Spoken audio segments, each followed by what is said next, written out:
Natural 20! Oh, just a minute. I think I'm getting some.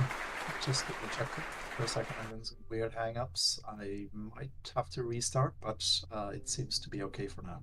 Okay, cool.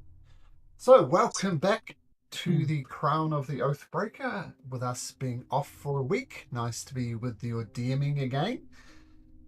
So, on the, in a strange Shadow Realm version of Oathbreaker, and you've noticed this ziggurat shooting up, seemingly feeding on the sorrows of the people, as this endless dark lament or dirge of the dark angels is getting everybody down. Which is what brought you here to the area of the Fabled. The main auditorium, you can't hear the dirge of the Dark Angels.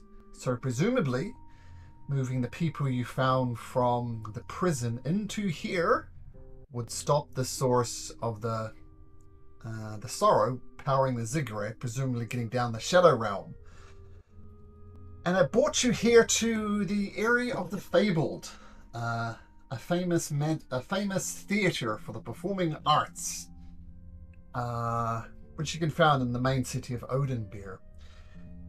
Now, unfortunately, the composer wrote a thing called The Princess of Xantharos. Big event put on, nobles, kings, everybody came, and the whole performance was eventually a disaster. The director was laughed out of town. The lead vocalist actually killed herself, so it's hard to imagine a worse performance. But it seems as though somehow on the Shadow Realm this performance needs to continue. And where we left off last week, we were down in this chamber here, talking to a ghost. I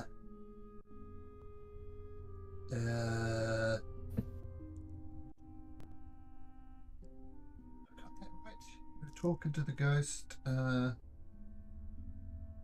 Yeah, I think Vander talked to this princess or something and managed to... No, the actress that killed herself and the ghost of her that managed to convince her to give the script, was it?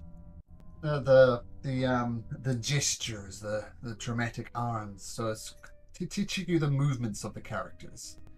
And whoever it was learned it. So I don't know. Are you going to do a performance? That would help. You have Sam Reaver with you, of course. Sam Zadar, who, if you remember, brought you to this shadow plane under the condition that you help him with a certain task once the Shadow Dome has been lifted. And he brought a couple of chests with him, which are back with the shoemaker. And he says it's something to do with the chests. And I will just throw this out here as well, just in case it was forgotten. Sam Sadur gave the shoemaker some gifts, some potions, and a headband of intellect that wasn't quite working, he said. I think Creation mentioned maybe bone could make it useful. We'll see. So, and I think Sam Zadar said those two chests were for a dragon here in the Shadow Realm. Mm-hmm. And the dragon could be upset because he's not delivering 3 chests. That is correct, yes. Alright. Band of adventurers. What would you like to do in this area of the Fable, the famed theatre of Oathbreaker? Well, from last time, we did discover that the prop room over here, there was this creature lurking inside, or we actually spoke to the creature, wasn't too happy to... yeah, exactly. The Minotaur, I would say, wasn't too happy to share his props with us. Vander is going to suggest that, well, we could always try to just kill it, you know? Probably not going to be easy, but if everyone is on board with killing the Minotaur to get access to the props, that's an option.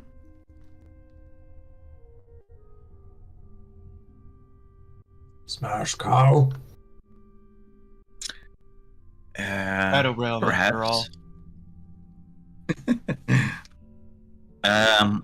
Although there still seems to be a couple of more places we haven't been to yet. This door over here to the south, and this door behind the scene. Sure. I don't know if it tickles your curiosity as it does with mine.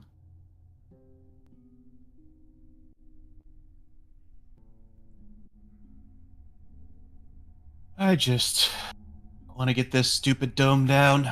I got harvesting to worry about. Well, I don't think we can harvest anything with the rain spoiling everything that's growing outside.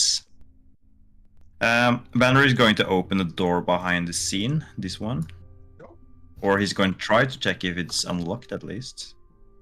Naive Vander. It's a town, not an actual harvest. Oh.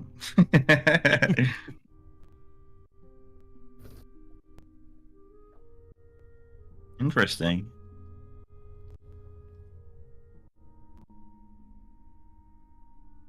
Just a Seems like it's long- just a long corridor hallway? with lots of little doorways to the side. Yeah, if you want, Bone's gonna just, if you tell Bone to kick in the door, he's gonna do it. I just need to restart my PC, so I'll be back in about 1 to 2 minutes. Alright. So, Sure. yeah, you kick in some doors for me. I'll be back. Well, what about we ask Bone to kick in this door? Smash! Roar! And he kicks open the door. Oh, not good looking. Someone else look. The door is open. No Right, cracks Bone. or anything like that was triggered. Oh, Inside, just seems like a... it's there's actually a sign on the door. I should have mentioned that. It said director's office. And like much of the other parts of the theatre, it's in a state of disrepair with partially pieces of collapsed furniture and decayed tapestry of famous plays on the wall, and a faded booklet lies next to his writing table. Well, maybe it's the script, hopefully. Let's take a look.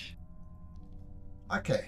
On the cover of the book, it does indeed say Princess of Xanatharos. And you leaf through it, Vander, and it's a complete screenplay for the play. Well, seems like exactly what we needed.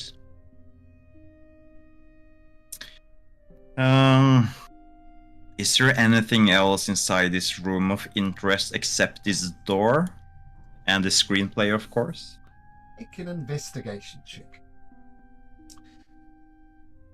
Not my strongest suit. A little bit of guidance away.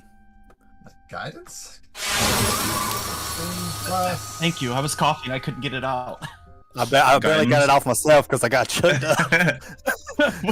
Right, I'll take the guidance. 20, dirty 20. A dirty 20. No, you don't discover anything out of the ordinary. The script is by far the most interesting thing here. Might take some time to study it, but you do have the script. Vander is going to turn around to the others. He's going to shake the pamphlets with the screenplay, and he's going to say, I don't know if any one of you have done any type of acting before, but I have a feeling that if we manage to complete this play, we get something beneficial out of it. And well, now. Well, now. Yeah, you go ahead and Creation. Tell me what's on your mind. Well, now, I don't know if acting per se is the same as hustling a game of cards or two, but if I could use that skill per se for acting, maybe. Just hold up a sec. The reason Vander's- we've got these delays is the Discord is being sent via Sydney, Australia, because that's better for the games I play in New Zealand. So I'm just going to reset it so audio will stop for just a second. Then we should get rid of those delays. Yeah, that should be better. All right, perfect. Yeah, seems better. Vander is just going to take the pamphlets and just shove it into Encratia's chest and say, "Well, give it a go. Let's see what your experience with gambling does for your acting." You may make Encration an intelligence check, intelligence ability checks, or a performance check. Your choice.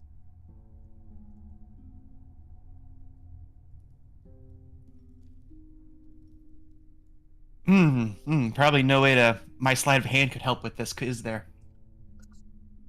You're reading, buddy. It's no. Oh, I'm reading. I'm reading, flipping through you're the reading thing. script, Okay. Yeah. I'll guide myself. 16? So you think you could? You think you could study it, give people lines, handouts, the basic plot of it, but it's going to take you about an hour to go through it. But you feel it's within your capability, but it's going to take an hour. Vander's going to get a slight feeling that Encration isn't in his right element, and Vander wants to give it a go himself, if possible. Sure, same thing. Intelligence or performance, your choice. Guidance on you. There's the guidance again. At least a 24. At least a 25, in fact, 26. So Vander, you compare notes with Encration, and it's a long play. Still about an hour of study. Well, what do you guys say? I like being more prepared for stuff like this than just I'm gonna look at the Encration, wishing for Lady Luck to save my ass. Well, now, that's all fine and dandy, but how about this? If it's going to take us such a time to mess with that Minotaur, understand the script, how about we bring them prisoners here, and even if they fall under that awe that a couple of us came in when we walked through the auditorium doors, at least the old undead director here will have more of a crowd for his performance. Well, if I don't remember mistakenly, I don't think we have too much time until the play is supposed to go, well, on the scene. Well then, if that's the case, let's go fuck with that there Minotaur and get those props set up. I think I wouldn't mind that. Orion, Bone, what do you guys say? Should we clear out the Minotaur, get access to the props? Probably gonna help our scene a little bit more. It helps with the ultimate downfall of this Shadow Realm. By so be it. Well, here's the hoping, I guess. Smash. Yeah, I think we're gonna smash the Minotaur. Let's take Bone. What about you leading the way? And Wander's gonna point at the hallway.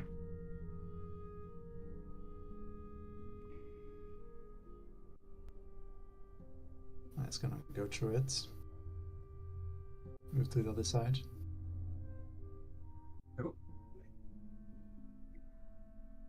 Sam Weaver and Sam Sadara come along as well. Bone's going to equip his Vordani Ripper since it takes an action. Sure.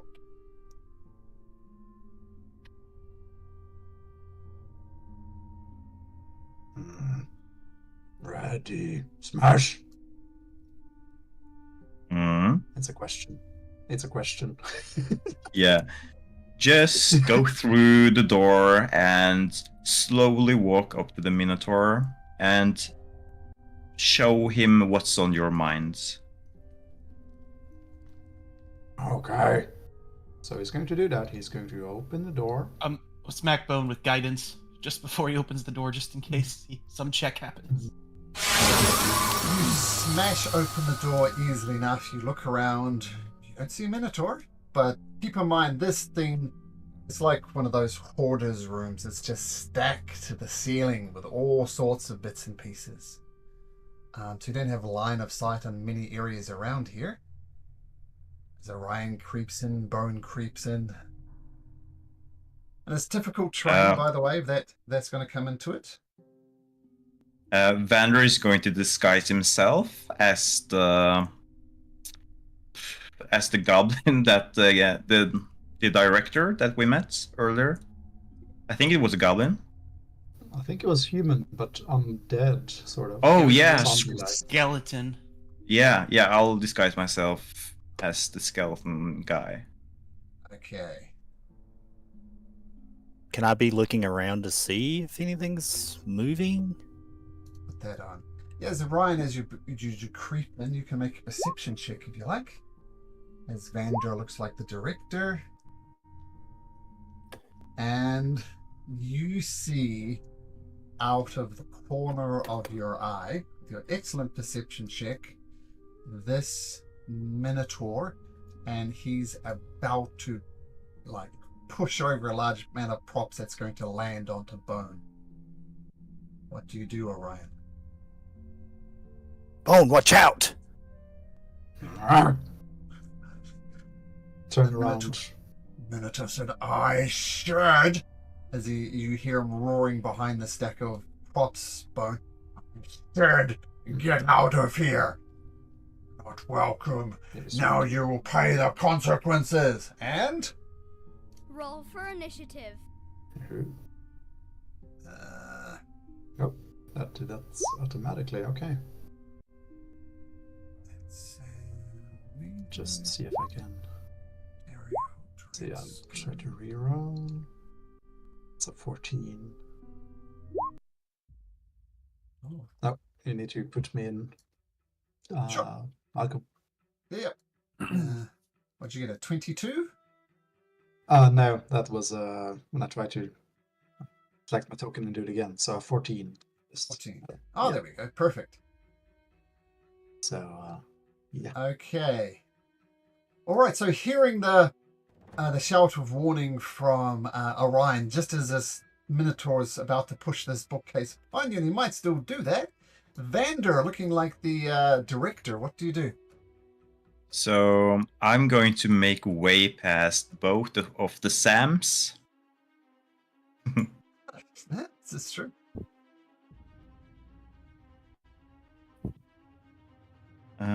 I assume I can see the Minotaur from here since it's up in the air, right? One more step, perhaps? Maybe to the north of Orion you could see it.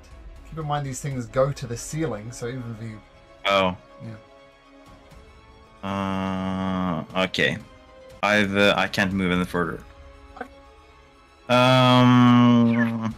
That's the case. I do have my screenplay in hand, right? Yeah. Or on my person? Sure. Can I use my action to loudly read from the screenplay, so we're kind of doing this multitasking? Both practicing on the screenplay as we fight the Minotaur. Performance check. See how good your reading of the script is. 18. Pretty good. Pretty good. Okay, Bone. For some reason, Vander is reading the script, doing it quite well. You feel the Minotaur is going to collapse as props all over top of you. What would you like to do, Bone? You don't see him. You'd have to go around Orion's way if you wanted to interact with it. Yeah. Could I just, well, firstly, just bonus action rage, get angry, and Can I just Kool-Aid man my way through the props and right to the Minotaur? Sure, make an athletics check, and you can absolutely Kool-Aid man it. Oh, I forgot. Even without to- advantage. Max my dice. Yeah. So I see you smash. The DC was 15, so easy for you. So let's say you Kool-Aid your way over there, just taking like 10 feet of movement, as opposed to going the long way around it and smash through it. Boom. Slash! It's going to use his Vordani Rippers. Attack recklessly. Recklessly. Excellent. 18. And, let's see. 19 to hit. First attack. 19 hits. You rage attack him. 13 Yeah, points of 19. damage. Oh no, not damage. I'm just rolling all the hits. So that was 18 to hit. 18 also hits. Okay, in that case, I'll just let's see, add a +4 damage totally to this. Sure, I'll do the 4 now. So that's 24. Okay. 28. 28 total. Yep. I got it. So 2 great slashes with these Wolverine type claws that are attached to your arms. The Minotaur. And he uses one of his actions to pull down some bookcases, closing off this area here. And Bone, I need you to make me a dexterity check. Dexterity save, rather. Okay. Let's see. I'll that with advantage. Danger it's a bad sense, one. right? Yes. 7's not going to do it. 14. 14's not going to do it. A big amount of books just fall down on top of you. You're pinned under there. The Minotaur, whose name is Duraru Dreadskull. Bring up his character sheet, that'd help.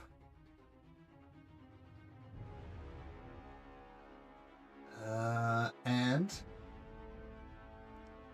he brings out his... And he brings down this great axe that he brings out from his back, looks you lying helplessly on the ground. So your legs are pinned under, but your body, your upper torso is still free. So that's the area he attacks. Brings down the great sword with advantage for various reasons. And rolls a 17, which I believe just hits. Yes. Then he brings it down again and it hits again with the great axe, doing a total of 32 points of damage, reduced to 16 thanks to your rage, Bone. Yeah. 16 points of total damage, but you're pinned under there. Orion, what do? You see that the opening that was there before is just covered by props and things. You have no line of sight on Bone or the Minotaur. What do you do? Alright, so I don't have any line of sight on him. Nope. Alright, let me double check on my spell here because I think it requires me to see him. You can see within range. Okay. Alright, if that's the case.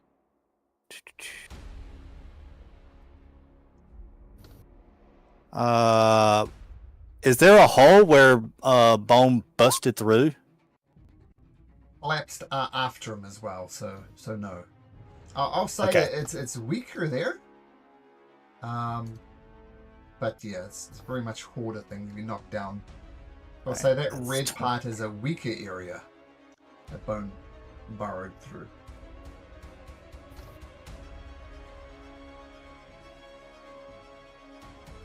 Alright, I'm gonna try smashing through that. Oop, that's too far. I'm gonna try to see if I'm gonna bonus action Shillelagh, Sure. Shillelagh and I'm gonna flies try up. to. Yep. I'm gonna try to crack through the weaker barrier. Okay.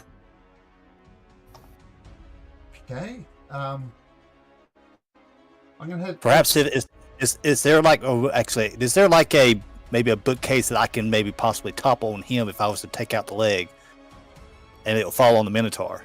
I can certainly try. You can make me an athletics check.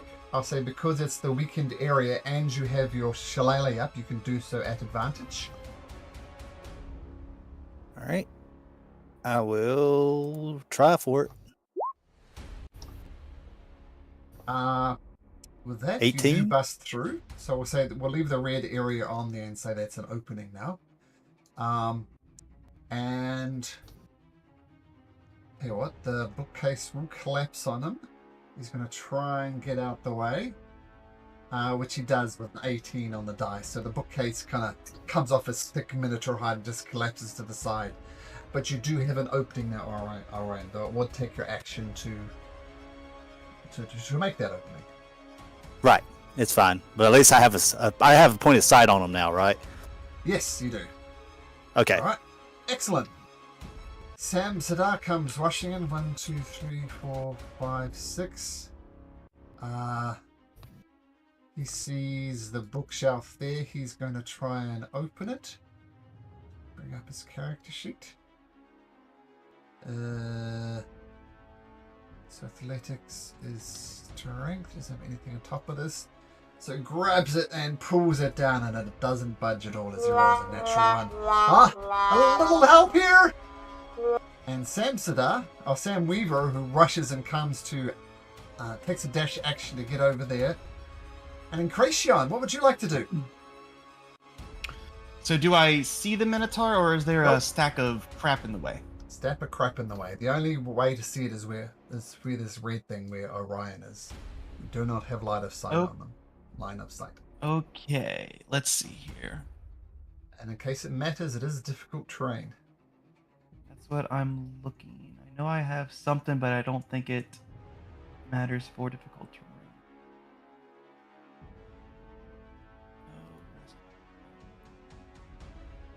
Okay. We will bonus action dash.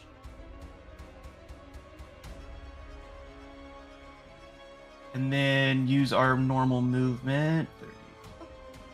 You got 30 feet of movement. Yep, perfect. And then do I need to move more, or can I get a beat on him now? 1 second. Can you make Or do I need me an acrobatics? You need a dexterity saving throw as you're dashing through these props. It's going to depend on whether you hit one of these props. I mean, imagine moving for That's orders horrible also. for a +7. Wow, I run face first into something. You do. So, well, first of all, you take this much damage. 9, 11 points of damage. And a bunch of props fall onto you, and you are pinned underneath them, unable to move. Can I use my action to break free? At the start of your next turn, you can. It's going to be trapped under. Oh, there even though for I a still little- have my action available? Yep. Oh.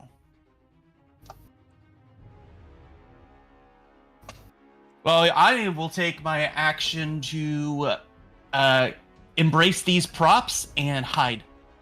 Sure. Make a stealth check. You pull various props, various mannequins over top of you, and we'll see how anybody relates to that. Okay, Vander, what do you do? So you said that the props were difficult terrain, but what about like the corridor in between? It's any movement inside of this room is going to be difficult Mm. terrain. Everything is very precariously perched. Mm. And you notice the very dexterous Incration got trapped under a pile of things, so difficult. Yeah. Alright, if that's the case, I can't move any further than over here, I believe. Which also means I can't really see the Minotaur currently. So I guess I will do what I do best. Read the screenplay for everyone to enjoy and to remember to whenever we need to know it. As you move into the corridor, once again, these props are very precariously balanced. Can you make me a dexterity saving throw, please? I can. Ooh. Oh, no problems. Take that, Incratio. Okay, so you continue reading out the script. Bone. Yeah, do you want me to do another performance? Sure, why not? Why not? It's just fun. Oh, that's not too bad, too good. But it doesn't really matter because I have silver tongue. So nothing goes underneath 18. Bone. Mechanically, you are prone and restrained. As these books and props and everything is all on top of you. What would you like to do, Bone? Would it cost me an action to get out? It would. Can I replace that with an attack? With one of my 2 attacks to try to just slash and smash away some of the rubble and then stand up? It's gonna. Well, you can do that thematically, but it's gonna take an action to pull this rubble off. I will say you can still Okay. attack the Minotaur from there at disadvantage. Well, at straight if you go reckless. Yeah, I mean, I'd rather not lose out on bound, so yeah, he's gonna lie there and just stab at the Minotaur's hooves and feet and calves, recklessly. For various reasons, this is straight. You're both under rubble and prone. So let's have a look. Straight rolls. Yeah, 21 that's hits. one.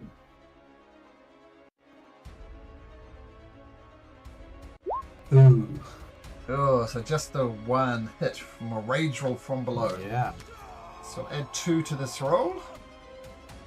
Ooh, nice That's roll. 19. 19. Now these Okay. are some good claws. There are some good claws. So from below you rage and swing at the dinosaurs, at the Minotaur's feet. And he says, I'll pick you guys off 1 to 1. This maze of props is what I thrive in. And he brings down his great axe, once again attacking your torso, rolling a 24 and a 22. As he carves into you both times with his great axe, doing a total of 32 points of damage, reduced to 16 from your rage. As he just continues, boom, boom, with the great axe. Orion, I should have had you make a dexterity saving throw, but I forgot. So Dexterity saving throw? no, I said you should have done it last round when you were moving around, Okay. but I forgot. So we'll just take that as a bonus. So no need to roll, depending on what you do. What would you like to do, Orion? You do have line of sight on the Minotaur. All right. Now that I have some line of sight on there, I'm going to. Let's see. I don't think this guy's very smart, but he could surprise me. I'm going to strike my staff down as I look to him and is like, do you hear your curtain call? Time to go down with Toll the Dead. I've told the dead, which is a wisdom saving throw, I believe.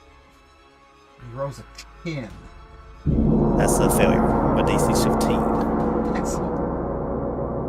All right, so he 2d12.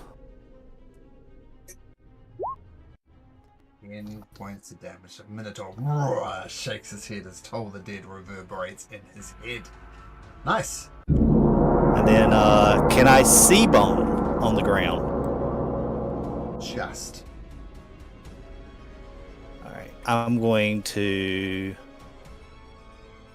with my bonus action, cast Healing Word.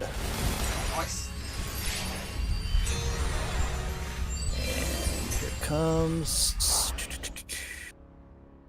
Where are you at? Oh, there you are. And boosh. So as you cast your 2 spells, a healing word and the other one, What did you attack with? Toll the Dead, isn't that 2 leveled spells? Cantrip, oh. then a bonus action leveled Yep, spell. cantrip. Yep, told it as a cantrip. Oh, it's a cantrip. Okay, fair enough. But as you stomp your staff on the ground, you feel the prop starting to shake around you. I need a dexterity save from you as well at the end of your turn. 15 is good enough. The stacks of books remain open. Samza says, Sam! The 2 Sams, you've got this. Let's break 3 from this wall and get our Goliath, big guy, whatever he is, free. And Sam Sadar is going to make an athletics check at advantage with the help of Sam Weaver. And he rolls a 10 and a 12. So the bookcase on bone remains. Incration, you're still pinned under these books. You're restrained, mechanically restrained and prone. What would you like to do? I'll use my action to break free. Okay, you can attempt to do so with an athletics check. Any way I can use acrobatics to try to squeeze out? No, this is pure strength, unfortunately. Okay, I have a feeling I'm going to be in here for days then, because that's the -1 for us. Yeah, you're trapped under there. And that was your action to try and get out. Same thing then. Bonus action to keep hiding here. Sure, roll that up for me. So, yeah, struggling under the weight of it. Vander, as you continue to recite the script, what would you like to do? Well, I think we'll try to keep on moving. And we'll be able to get over here with the rough terrain. And I assume that's an dexterity saving throw. We'll see what happens. Oh, that's not good. You take that much damage, so 9 points of damage, as a pile of rubble falls onto you and you're mechanically restrained and prone. Right. Well, that's how it is. From my line of sight, am I able to see the Minotaur? Say yes. Yes, you do. But if I'm restrained, I'm not able to take actions. Is that the mechanical thing? No, you can, but if you're going to make an attack, it's a disadvantage, yes. I see. The Minotaur's axe, what is it made out of? Is it metal? The blade is metal, the hilt is wood. Oh, that doesn't sound like a good plan. Fire axe against bone. Yeah, right? I don't think Bone would enjoy that. He's not wearing any armor, he's just got a naturally thick hide. Yeah. If that's the case...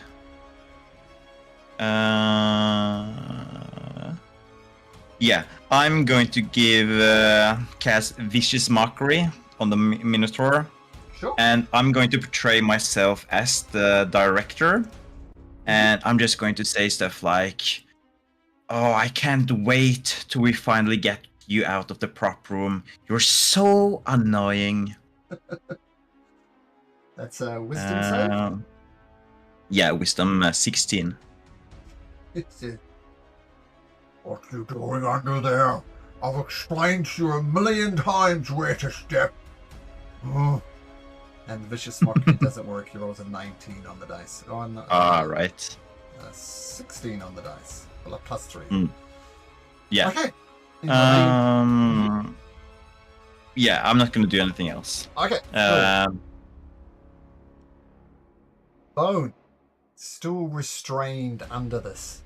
Books trapping your legs. What do you do? Yeah. He's going to wildly flail about with his claws and hopefully scratch this Minotaur or cut his hoofs off. So, recklessly attacking with his Wardani Rippers. Sure, it's a straight Makes attack. a straight roll. Another natural one. That's fun. Goodness. Ooh, 14. 14 actually hits. Oh, yes. That's good.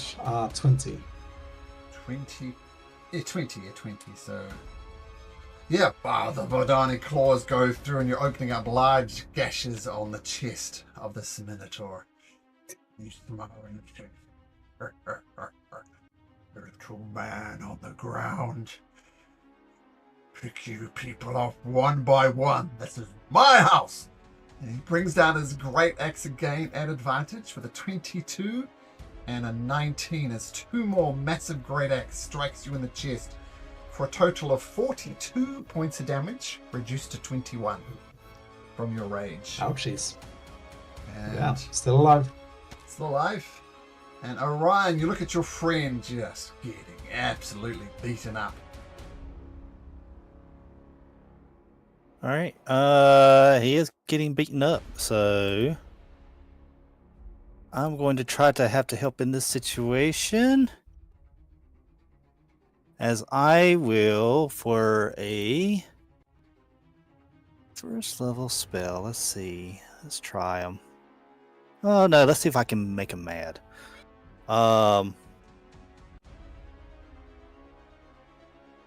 Yeah. I'm gonna actually kind of reach and see. Can I reach him to where I can touch him, or is it he's still kind of away, like melee range? He's out of melee range. He's right there in front of you, mechanically. Okay, so I could reach in and try to grab him. The Minotaur, yes, and Bone, no. I'm not Right, sure you- that's sort of what I was going for. Sure. All right, so I will go straight in, as I will inflict wounds on the Minotaur as I try to grab the back of his back, Sure. right to his spine. And roll.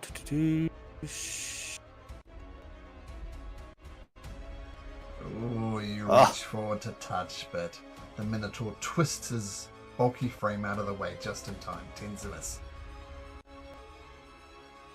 All right, and bonus action. I'm going to head and queue it up. As I will bonus action starry form, chalice, as the stars on my shield align, forming a grand chalice. Nice. Okay. As you reach forward to touch the Minotaur, you have a chance of the bookcases falling on you again. So another dexterity saving throw, please. Yay! Oh, 13 is exactly what you needed, so you're good. Woo! Sam Zadar says, we must get to our allies. Let us do this. He's going to make another athletics check with the help of Sam Weaver. And this time, the wall comes down, and not only that, Bone, but they pull the debris off you. So mechanically now you are just prone, nothing else. Nice. Okay. And that's their action. They work together to free you. Cratiot, stuck under a pile of rubble. Let's see if you can get out, if that's what you want to do. Yeah. Yeah. That's what we want to try, I think.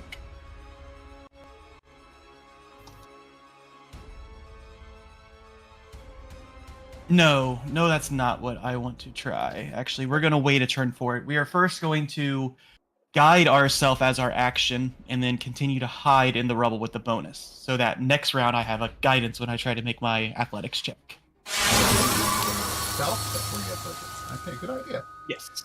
And you put That is the down turn. the books on top of you again. Vander, you too are trapped under things, though you do have line of sight on the Minotaur. What would you like to do? Well, I do feel kind of helpless in this situation. Vanner isn't really the strongest person to lift away heavy loads, so I'm going to accept my fate, just like I did when I couldn't walk. I'm going to keep playing here, but I still got a trick or two up my sleeve. So Vander is going to fish out his wand of magic missiles. He's going to spend a couple of charges on that one. He's going to use 1, 2, 3, 4, 5 charges. And he's going to cast, I guess that's magic missile on 5th level? That's the level, so it's 3 at first. 4, 5, 6, Yeah. 7? I think that's 7. I think that's 7 as well. So 4 plus 7. Yeah, and I'm as the magic missiles go off, I'm just gonna say, let me add some stars to your night sky, Orion. Mm.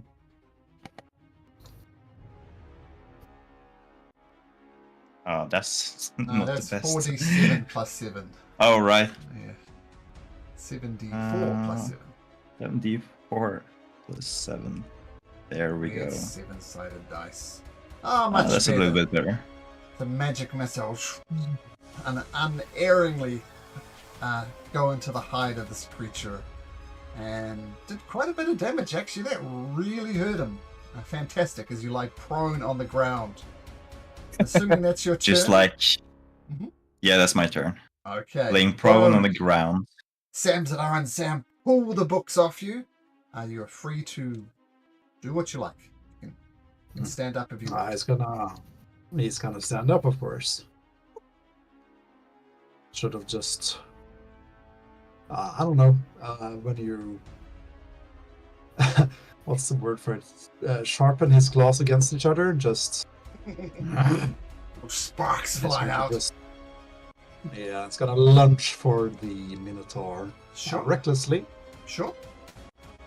So this time with both. Let's see. That's better. First hits. Second.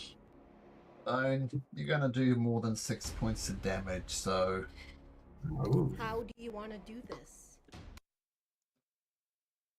that's a low first roll. Yeah. He's just brushing off the rest of the debris, sharpening his claws, and just lunging into the Minotaur. So he topples over and is gonna sit there and just make puncture wound on puncture wound on puncture wound as he just Wolverine stabs the guy to death. Yeah. indeed that is deserving of a slow clap. I say eventually. I won't crash him just because it's fun. Make me an athletics check. You too, Vander. Let's see. Like, Sure. use my guidance. Yeah?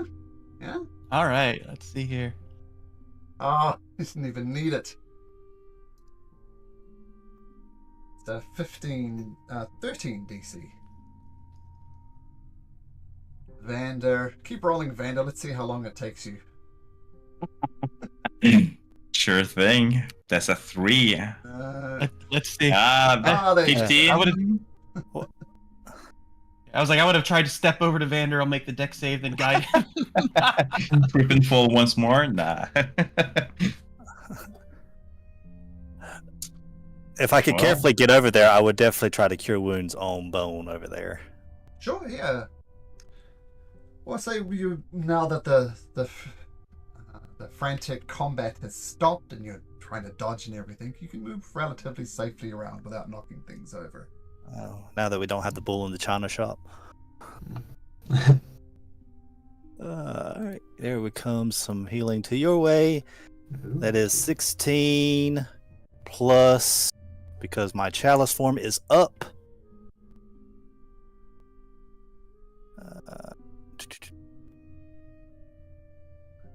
Is that plus this? So Ooh, nice. 22 points of healing.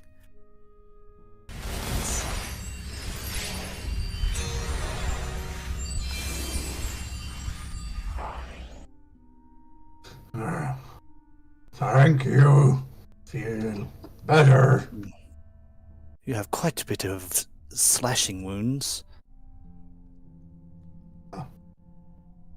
Apologies, I couldn't quite get quite a good shot at him. He had definitely pinned himself in quite nicely. Dead now.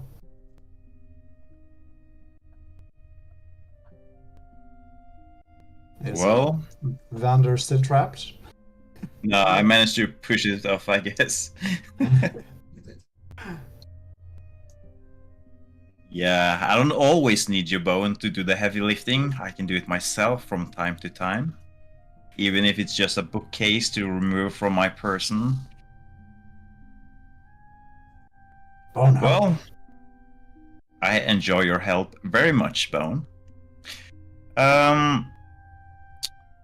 Do you guys see any props that can be used to our little screenplay? Or do we have to go through that door? And Bender is going to point to the door in the...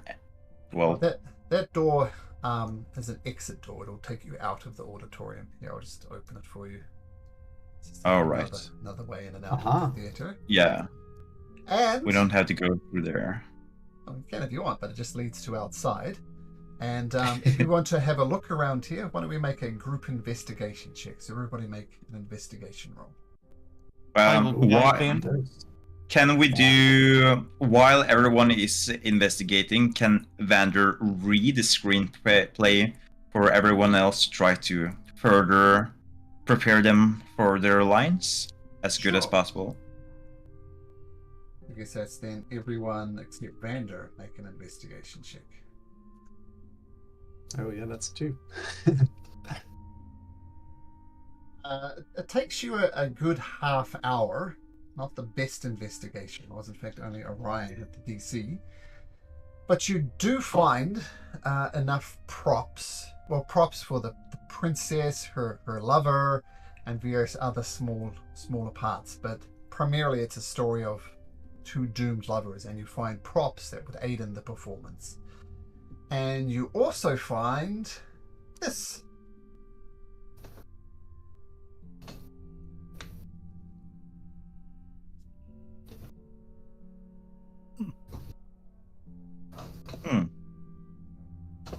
Perfect. So you have props, you have the script, which is still being read, and you have the body movement stuff. Hmm.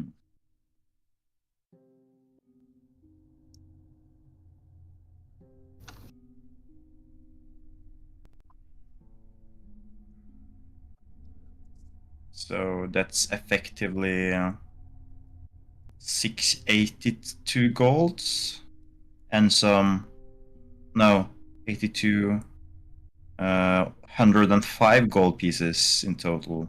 No, it's worth 23 gold pieces. Okay. I see. Shame there's no economy anymore. Right?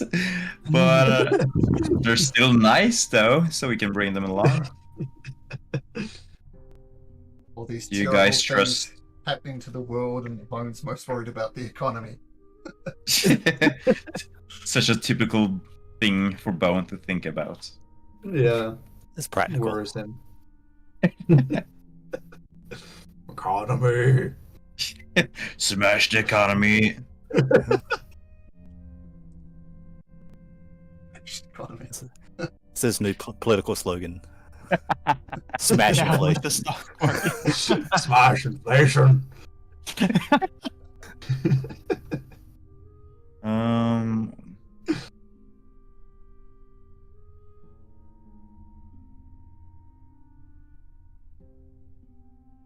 Yeah.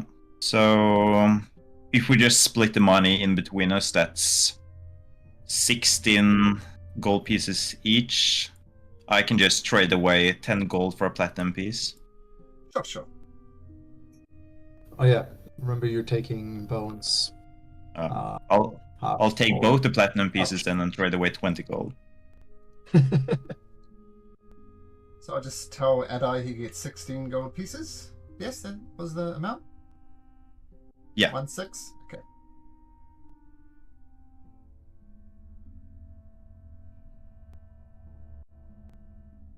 Perfect. Do you guys trust Vander to keep hold on the items until we get back to the shadow or back away from the shadow realm? So what was Sure. that? I don't care. Nice. I will put in my on my person.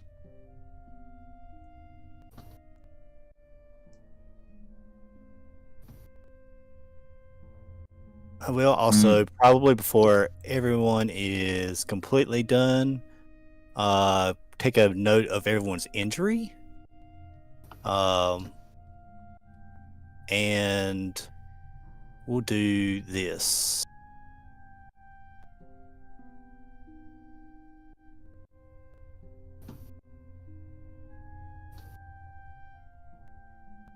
I have 30 hit points to distribute, so I will max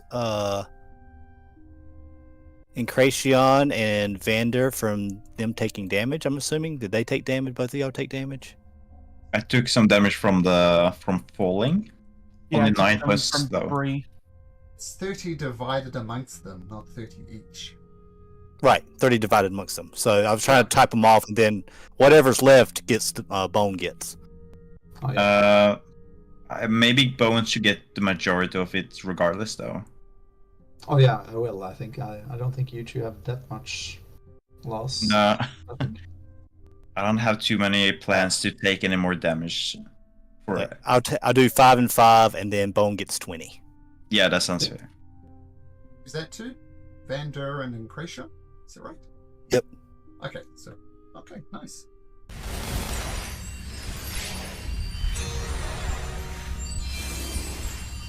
I think. Oh, sorry, but Vander right now is looking like he's undead, so it says you can't use the feature on an undead. So I'll take Vander's 5. Looks and good try. Good try. I think maybe that sounds appropriate. Bone holds up his little amulet of the Redeemer as it glows slightly at your channel divinity, I suppose, and he just goes, looks at you kind of reverently, Orion. Thank you, Redeem Man. Well, you did most of the heavy lifting. It's only fair that you get the majority of the healing. Redeemer smiles Oh. upon you. Thank you. Like Redeemer. Gonna pocket his amulets. Not sure where though. I'm not sure if he has pockets. Into his flesh, perhaps. Yeah, that sounds appropriate. Into one of his many wounds. Yeah. I don't like that word.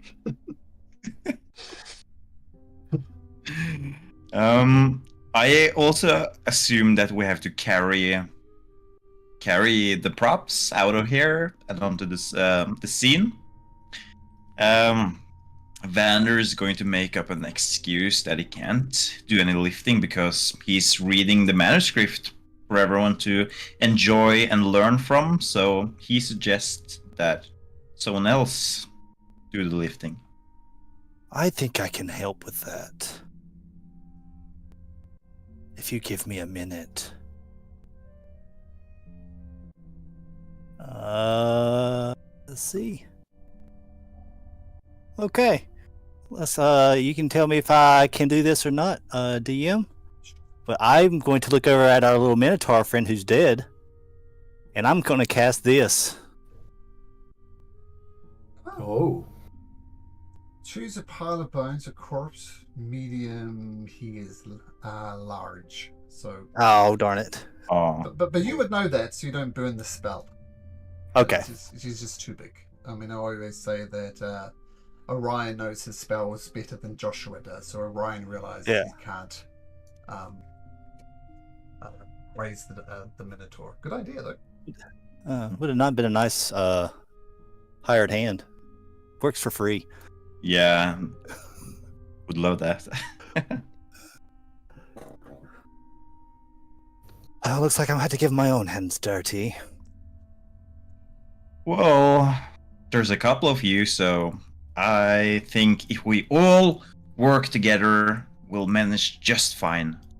And I'm going to look at everyone else except Vander, that's going to carry the props.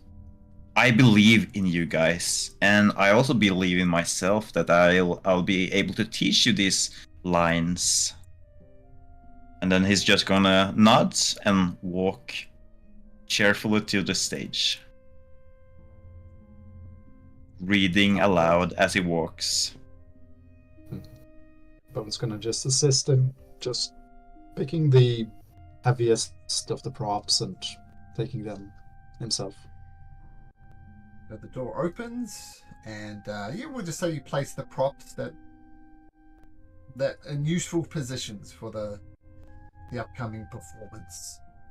As Vander continues to read the script, it'll only take like 5 minutes to get the props onto the stage, so he's still got just over halfway through the manuscript. Well, that's the Pretty short case. rest. Do we know how much time we have left until the play needs to start? Well, no one has performed this play, it seems, for hundreds of years. There's no actors on stage. There's props on stage now, so you can perform it whenever you like. There's an expectant audience, but some of them are skeletons, so I think the expected audience has been waiting for a while. I can wait a bit more.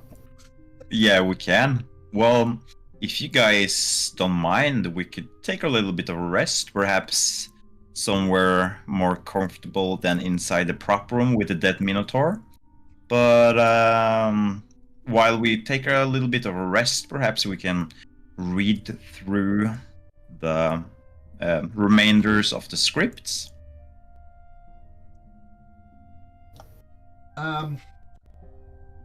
And so that's what you want to do.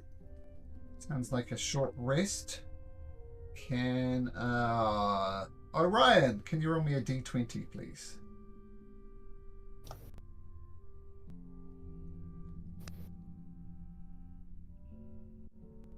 Okay. See my random PC button works. Vander, as you sit, and so you do get your short rest in. So feel free to short rest. But Vander, I need you to make me a dexterity saving throw. All right. So close to a 19. So, this happens towards the end of your short rest. So go to roll your hit dice, but a massive pile of books fall on you, like just cascading the effects of all this damage, and you're just in the wrong place at the wrong time, and you take that much bludgeoning damages. A huge pile of books falls onto you. Ouch. Technically, the random encounter that Josh rolled was a building collapse, so I just labeled it as the bookcases collapsed on you, and you took 21 points damage. Well, ouch. What more can I say? I think Vander is going to be mildly, or actually kind of frustrated with that. So he's going to touch himself, and use Cure Wounds, just to get some health back. I felt like I had to finish that sentence.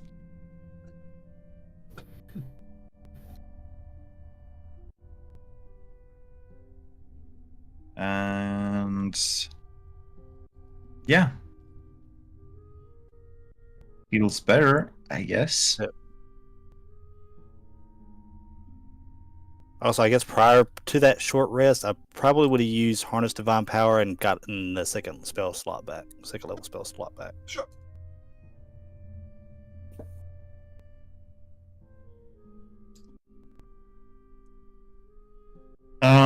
There's also all these doors in the corridor. If you guys are curious, they might help us and they might be filled with endless torment.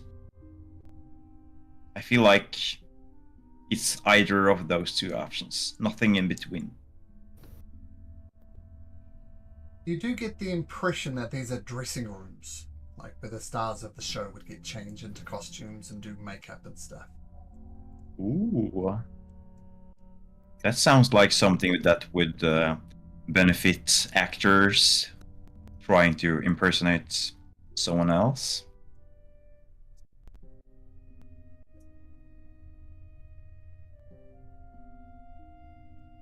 Out of curiosity, Vander is going to go to the closest store. And he's going to sneak a peek what's inside. Hey, make a sleight of hand check to see how well you can just peek through the door. Guidance. With a little bit of guidance. Might need that guidance. 14. So you do crack the door open. Oop, have a peek inside. And it doesn't appear to be a dressing room, this one anyway. It appears to be a costumes. And you see like gowns for the princesses and prop armor for the for her lover. It's a costume room.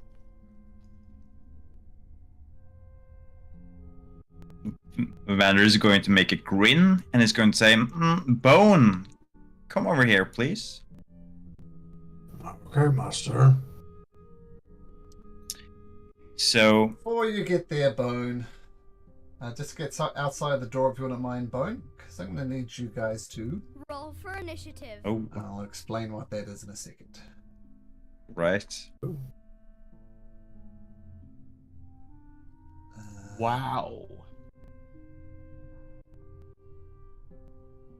Oop, that's a 9 for Bone, if you could add me in. Sure.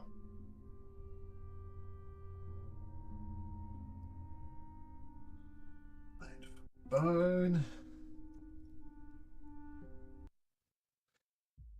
Okay, so as you crack open the door and have a peek inside, Vander, from the darkened shadows from a place you don't even see, kind of rising from the shadows itself in this dimly lit room, this creature made mostly of shadows appears right next to you. And it is going to reach this shadowy hand towards you. It's got the drop on you. You didn't see it. So it's going to roll at advantage. And it rolls a 27. You take Yeah, that's going to hit. 14 points of damage. And can you roll me a d4, please? Of course. Your strength score is reduced by 1. Oh, come on. All right. And then it reaches forward again for its second one. I think I'll just roll this one straight since now you see where it is. And its second attack, it rolls a dirty 20. It's a dirty 20 at Vander. I think it does. Yeah. 16 points of bludgeoning damage. And roll me a d4. 16? 1-6, yep. Okay. Damn, that's 30 points of damage. Oh my god. 5, so your strength is 3 at the moment. Sam Weaver says, you guys get into so much trouble. And he rushes over and he pushes his way past Bone and Vander to get into the room, not invoking an attack of opportunity, but requiring his dash action to get there. He says, Vander, get out of here! Yeah, I'm going to use my action to disengage. And I'm going to go over here. Am I gonna use my bonus action to anything? I am not, no. I'm just going to actually pull it even further away. I'm gonna go over here. And I'm going to end my turn there. Well, I'm going to shout to the others that Seems like there's an evil spirit in the wardrobe. Please stay away from it because it's sapping your strength. Nice. So disengaging, getting the hell out of there. Orion, all sorts of chaos is happening into this room. You're not sure what exactly it is yet, but what would you like to do? All right. It's still difficult terrain in here. Yep.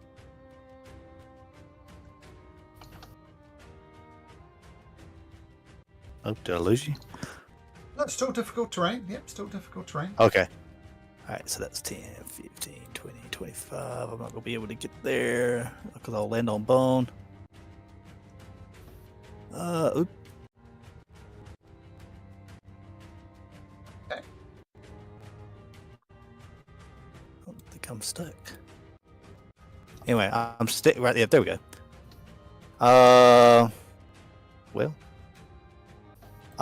being that I can't do anything at the moment, can't see anybody, I will go ahead and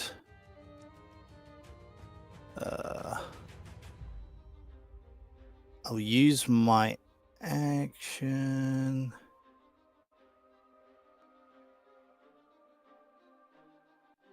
Yeah, I'll go ahead and do that. I'm gonna use my action. What's your total HP, Vander?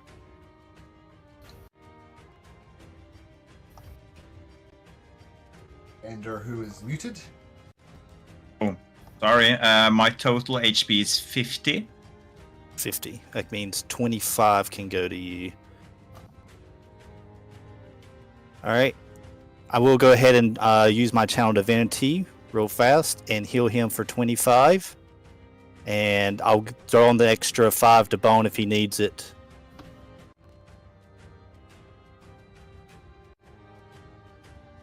So Vander? Let's see. No, Bone doesn't need it. He healed fully with the short rest. Okay. Well, 5 healing to whoever needs it if they can get it. If not, then 5 healing to the spirits within, I guess.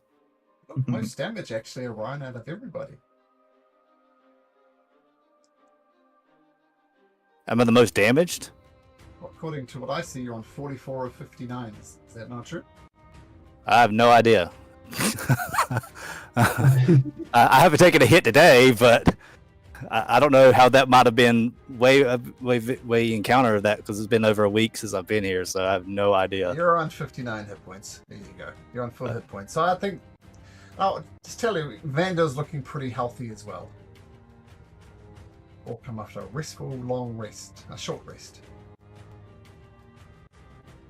Oh, okay. So did that? I mean, I thought he took damage. Did he not take damage? I took damage earlier. My roll 20 isn't completely updated though. It's supposed to be 35 HP left. So, there we go. Yeah. So 35 of 50. Yeah. Okay. So you have 35 HP left. Is that with after I pumped it into you? Yeah. Or After the 25, right? Yeah. Yeah. Okay.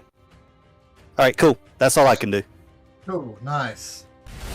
Perfect. Bose, Thank you. Something screwed up Vander in there. What do you do? Nice gun answer. Cool. Nice. Stab. Misty Ghost. And he's going to Verdani Ripper his way through it. Won't activate Rage, but he's going to attack. No, not recklessly, just normally. Sorry, did you rage or not? Not Rage. Okay, so So- attacking normally. 2 normal attacks. 16, you do manage to get a good hit on him. 16 and 25 both hit. Nice, nice. See, it's going to be 18 plus 9, so 27 slashing, I think it is, yeah. 27. Okay, as your Rodani Rippers go through this ghost, it don't quite get the purchase that you're hoping for. and most of you are damaging it, but not as much as you'd hoped. This strange creature made of shadow starts swirling around and causing all the props, everything in the room to start swirling around it. Can Bone and Sam make me a strength saving throw? I'll just roll this for Sam. Oh, look at that. I'm looking at his sheet. Natural 20. Oh yeah. Just connect my dice. There we go. Strength saving throw. Yeah. So you both take half of this in bludgeoning damage. 68 plus 4. As these books and props, so both of you take 18 points of damage. As this whirlwind of books, props, hats, all sorts of costumes start slamming into you. Sam Sadar comes rushing forward, taking the point in front of the doorway. Requires his dash action to get there. Actually, he's going to take a step to the side just to give angles in there. And Crescion, what would you like to do? Oh, By the way, this I'll is for bonus your initiative roll. That's for your initiative roll. That's all what it was. I'll bonus action dash. Do I need to make a dexterity check since I'm still kind of in the room here? One No, square. you're good. Okay. I'll bonus action dash to here. Throw a card at it. Not in the door. Oh, can't move my token because I Place the in door on yourself. There we go. Okay, I wanted to go to here and get the angle on him. Yeah, Sure. there we go. Throw the card. Yeah, 15. 15 just hits.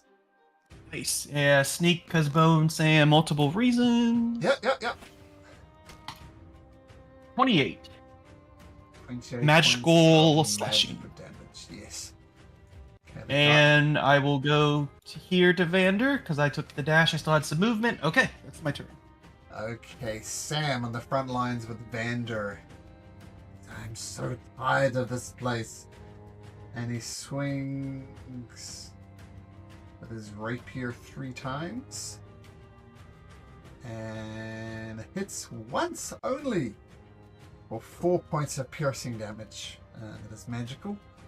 He's going crazy, and that's what happens. Vander, feeling a little weak, what would you like to do? Vander is going to try to get a look on the spirit, so he's going to squeeze in front of the others. And he's not going to go inside the door. He's a little bit shook after what happened last time. So he's going to try to I guess both Vander and myself is a little bit curious if necrotic damage does anything to the spirits. Regardless, we're gonna try. So we're gonna try to cast Chill Touch on it. 23, I think that hits. No damage. Oh. Perfect. Should we use... I kind of want to save the Bardic Inspirations to just the play. So I'm going to take a step to the sides, and that's my turn. Orion, what would you like to do? I'm gonna step over here so I can see. Yep. See the spirit. As I line it up, and I will cast with a free cast, Guiding Bolt. Right, roll to attack. Let's see if it hits. It does hit with a 23. Nice. So 9. Okay, and that is going to give Bone an advantage to hit. And... Okay, nice, Orion. Feel free to move, of course. Bone is I will little... go ahead. Go back over here. Sure. So as the guiding bolt hits, it starts glowing. You can attack. Your first attack will be an advantage, Bone. And he's gonna see that glowing point on the creature and go. Just slowly take out his hammer He's going to just aim for that part with his hammer. Let's see, that's going to be with advantage. There's hammer, maul. Oh, only have one connected. And 4. That's 21. 21 hits, absolutely. That's 11 points of damage. Because that's a magical maul, you'll get the full 11 points of damage.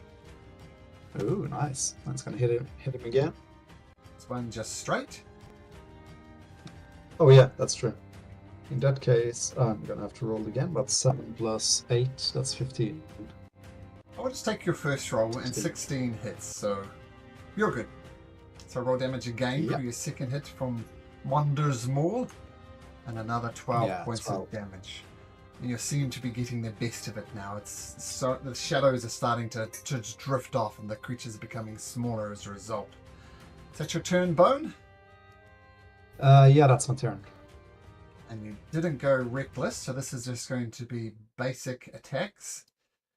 First one, a 10. Luckily, it wasn't at advantage, otherwise it would have been a natural 20. The second slam attack comes in and rolls a 26. As it slams into you, take 16 points of bludgeoning damage. And roll me a d4, Bone. Dude. That's a 2. Make a note of that, but your strength score goes down by 2. Okay. Samsadar says enough! And he moves in here. He gets out his longsword. He's going to make 2 attacks with his longsword. Oops. 19 and a 16. Both hit, but they're not magical. Actually, no. 11 and 23, so 11 points of damage. The ghost is barely hanging on. And Samsadar's going to say that doesn't want the attack of opportunity. Ingratian.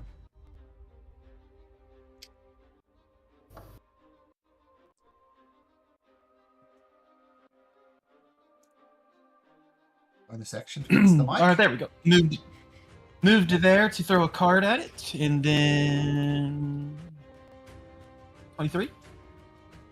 Ingratian, you can roll if you like, but it's got 2 hit points, so How do you want to do this? What's its intellect? 6. Ah, perfect. A 6 or more. So, this is the first time Orion sees this, but all these demonic hands and little imps come up and drag the creature's soul down to hell. And then you see the energy transfer to Incration as I have the aid spell on me for an hour now.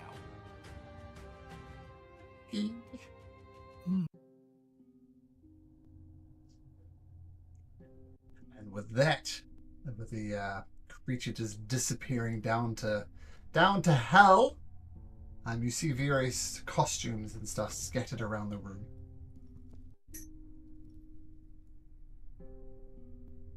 Well, kind of don't want to open any more doors, guys. But at least we have access to some sort of costumes.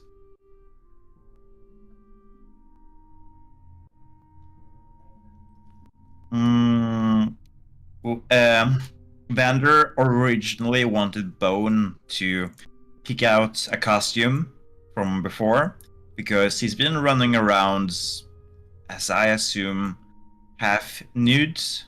So I think we need to get some clothes on you, buddy. If you want to look through clothes that would be suitable for the princess, her lover, and extras, I'll need, if you're all looking, a group investigation check. I'll guide Vander. Sure. I'll guide myself. I need it. Yeah, me too. Oh yeah, I'm still a wonder to behold. Are you having a rummage there, Bone? Yeah, rummaging is something you can do. Ah, wow. Wow! Wow, Look at the that. best of the lot. I gotta say, you guys' investigation sucks. +2 is the best, and a 0, a -1, and a -3. DM takes notes. So it does take you a lot longer than you'd expected with all those poor rolls. It takes you like 30 minutes. But you can dress yourself up now if you like, but you have costumes for both the princess, her lover, and the various extras involved in the place. But it's almost a two-person play. Hmm. Vander is going to ignore the costumes. He's just going to copy it with disguise self, and he's going to turn into the princess, I guess, Sure. because he can just change his physical aspects as well as his clothing to represent those of the princess. Done. Orion, down the corridor outside of this room here to the east, you hear somebody singing behind that door there. Your passive perception of 17. You hear something or someone singing. Thunder. Is it something that this play requires any type of singing? Yes, it is a musical piece.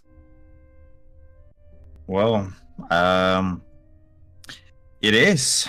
It's a musical after all, so we've already met one of the actors that did some sort of dramatical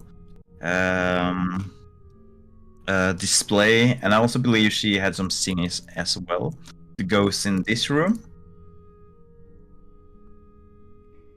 the famous. I believe she was a famous, famous actress. Does the singing seem like it's quite good coming from that center?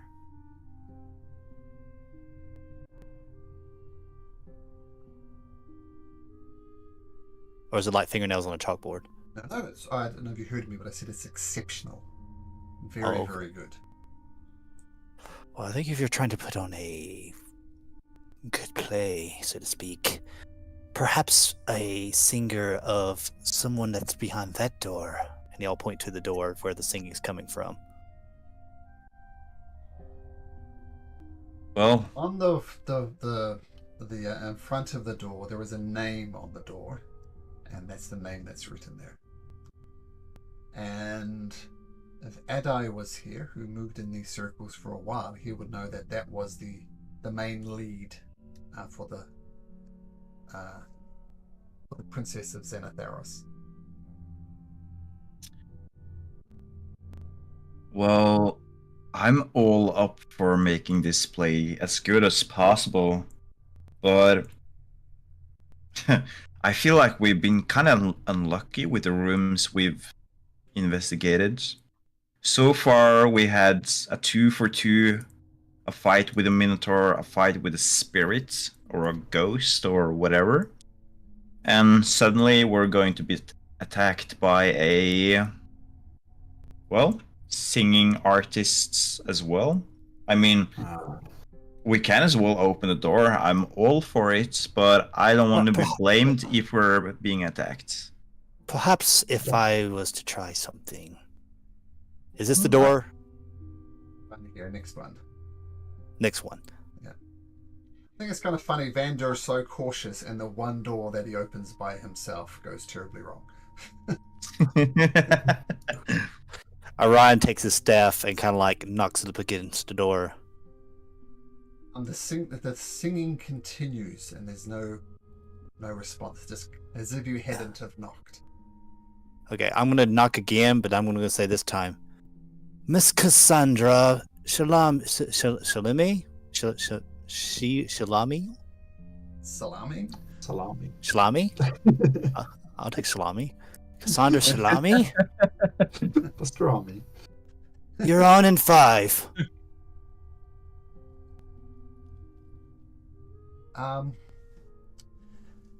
You hear a response. Please do not disturb me.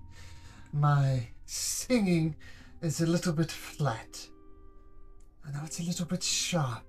I need to keep working on the song. Please excuse me. Do not interrupt the star again. And the song she's singing is called The Weeping Princess. You hear that's the main refrain from the song.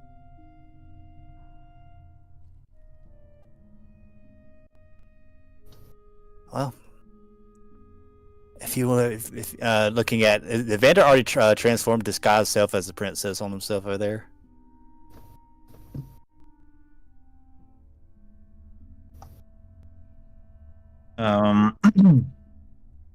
Vander is going to go over to Orion as well. He's going to try to listen to the tune and the singing that's being done inside the room. And he's going to bring out his lyre. And he's going to try to accompany the singing with his own musical instrument. Yeah, a performance check. Vander. Not the best. Not terrible either. I'm waiting. Didn't you get the performance check? 14. I'm waiting for two characters to possibly say something.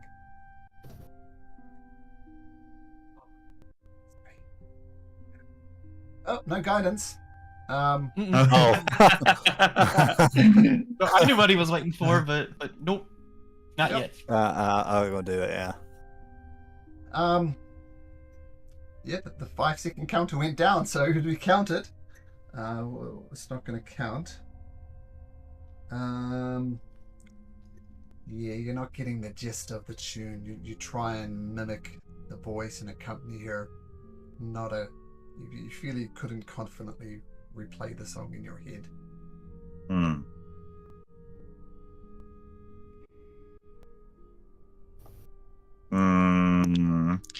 I'm going to look at Orion with a cheeky smile, and I'm going to say, should I just go inside and beg for her to teach me how to sing as beautiful and charming as she is?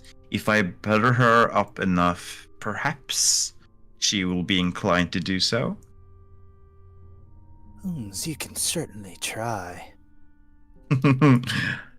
I feel like that's Malcolm's line, but I agree. Particularly my daughters, but sure. Well, Vander, do you still not believe in Lady Luck anymore, or would you like to call upon the luck again? Well, I believe in anything that's going to help me out of sticky situations. I'll give you a very hard pat on the back and give you a guidance this time. Let's not Vander over considering he has 3 strength. Yeah, He that's didn't true. get the guidance last time because he was mocking Lady Luck, so... We can try again, Vander. The DC is going to be higher, though. I mean, you tried and tried and tried and failed. So we can try again, but the DC is going to be higher. I'm going to take another approach, though. Vander is going to gently open the door as silently as he can. And he's going to... he's going to try to slowly and silently walk into the room. Throw smoke bomb. You better make me a stealth check then. Alright. Not too bad. So you creak open the door and peer inside, and you don't see the actress. You see a glowing bluish ball of light. And that is where the song is coming from.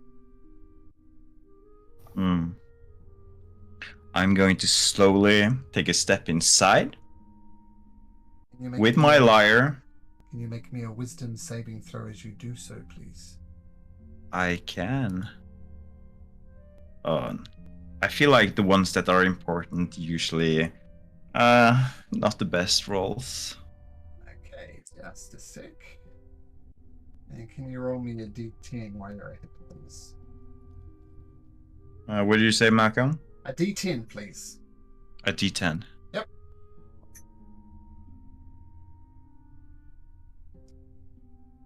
This weird.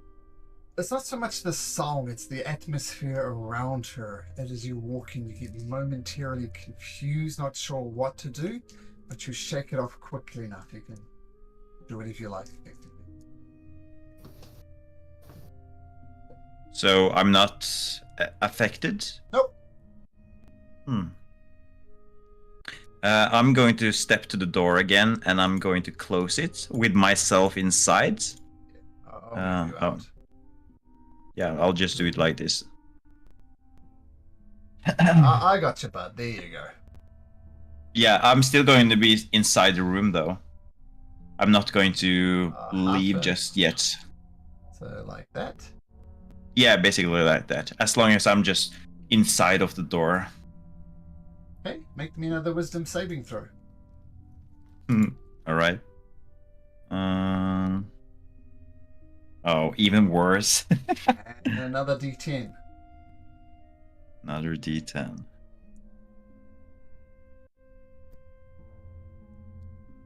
Yeah, you don't really know Orion that well, do you? You've only just met the guy. Screw that guy. Make a melee attack against Orion, please. With my hands and my -4 in strength, I can do that. Well, your best melee attack. With my, I have a dagger though, so I can use my. That's dexterity based. My best melee attack. Oh, of course. Yeah, roll damage. Right. 4 points of slashing damage.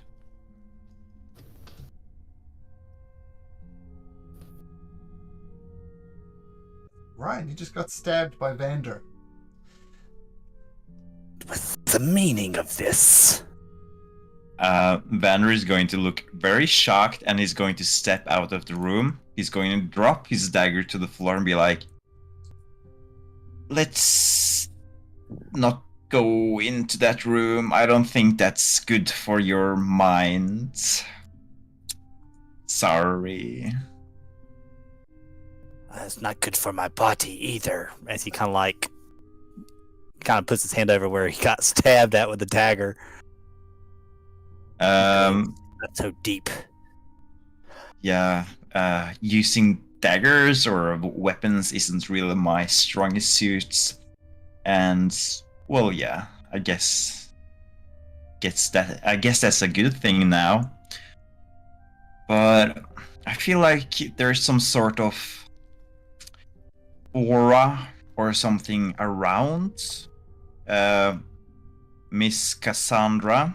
Well, Miss Cassandra is just a floating sphere of light or energy.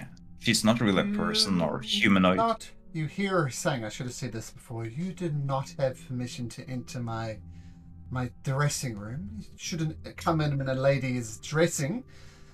Rudeness in the extreme, which is where this weird effects start coming over you, Vander.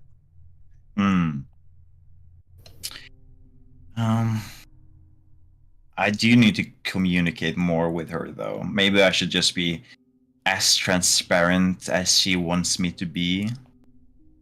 Well, maybe if you pretend that you're the director. Yeah, I can do that. Vander is going to change forms once again back to the director.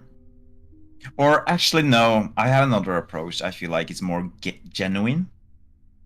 I'm going to ask her for advice as a fellow artist that needs to prepare for the big play. Perhaps she'd be inclined to teach me her tricks. Vander is going to knock on the door, and he's going to say, "Excuse me, Miss Cassandra, I'm sorry to interrupt. I hear you are singing just magically. I'm a fellow artist myself, and I was wondering if you would mind sharing some tips before I'm going up to do a performance myself later today, I would just love to be able to do half as much as you're giving of your creativity and your energy and your soul. Oh gods, another fan wanting my advice. Honestly, look, wait until after the performance. I'll give you an autograph, but if you wish to learn from the master, we can arrange classes. I think 100 gold pieces a day would suffice. Maybe a month worth of training. I do have 100 gold pieces right now. Would you mind to just give me a quick lesson? I'm very anxious about my performance later. If you had perhaps 10 minutes to spare now? Make your persuasion check, Vander.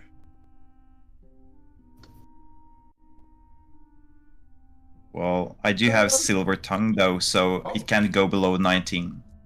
19 or 18, isn't it a 10 roll? So that'd be 10 plus. Yeah.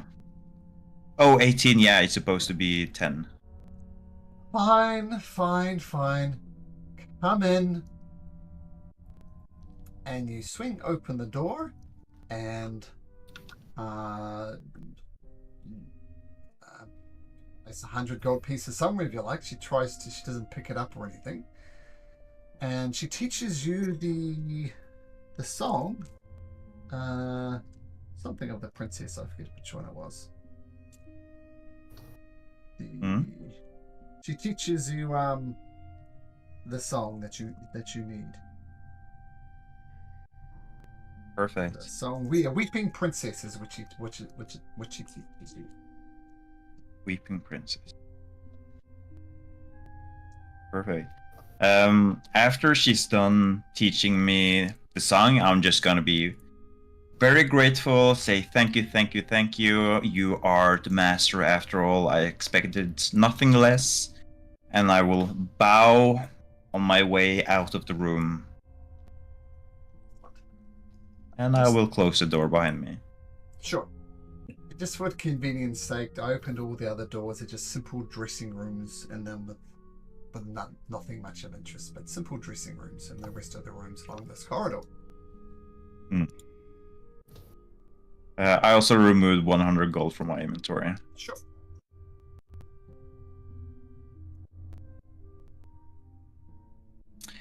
Okay, friends. Seems like we're one step closer to bring this play into magnificence.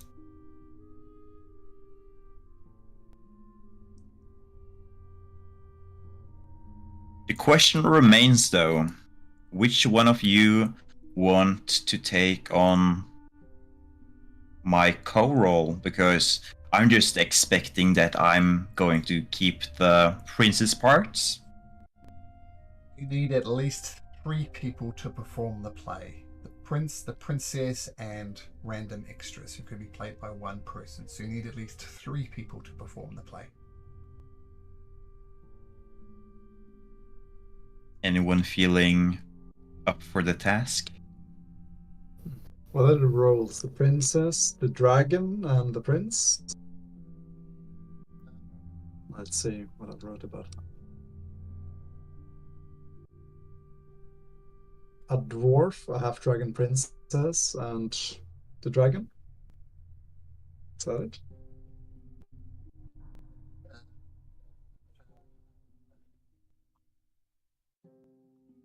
Gradually revolved around a half-dragon princess from the Isles of Xanatharos who falls in love with a dwarven prince brought as a slave to the island. After the princess rescues the prince, a pair flee to an island on the ship of Jolly and the flatulent captain named Malform, only to be betrayed by the half-red dragon. So there's the prince, the princess, someone who tried to help them but betrayed them, and the dragon itself. So the last 2 could be played by one person in theory. Bone could be the dragon. Sure. Well, Vander, since you already know the song pretty well, I'd say you're sure in for the princess role. Sure. I don't mind doing the princess role. Who's going to be my Prince Charming though? Well, I think right. fate would have it for the Incarnation. I was gonna say let's let him in a game of cards pick who is the prince.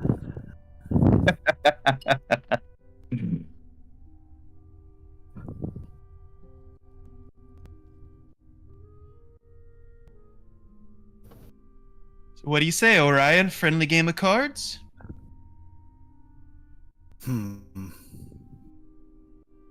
Let's see what the stars have to say. He'll kind of like look at a star map. Fine. Bring out the card games. All right. So it's publicly. We both roll a d10 first. Sam Weaver and Samstar have a bet. Samstar puts 10 gold pieces on Incretion. All right. So I actually have dice with me. That way it's going to be more secretive. But now it's a d8 and then a d6, and it's basically blackjack. The closest to 21 wins. So is it next a D what? A D... D8. Okay, so roll a D8, Orion. 17. I was like, I'm not looking. Okay, sure. Okay. I got mine. All right. And then a d6 next. Okay. Okay. All right. And what did I roll first? Okay. Incration being Incration is going to attempt to use his sleight of hand to cheat and change his 3. So let's see if you catch this. Would this be a active perception roll for me? Yes. Yes. Pretty perceptive. But not Oh! All right. So the d10. Oops, not that. The d10 is re-rolled. Okay. All right. So Incration flops over 6, 6, 12 plus 3. Incration flops over a 15. I also have a 15. That's true. Rollies. There we go. Rollies. D20 each.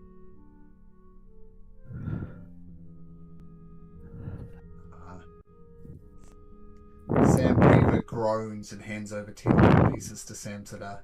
Oh no, the other way around. The other way around.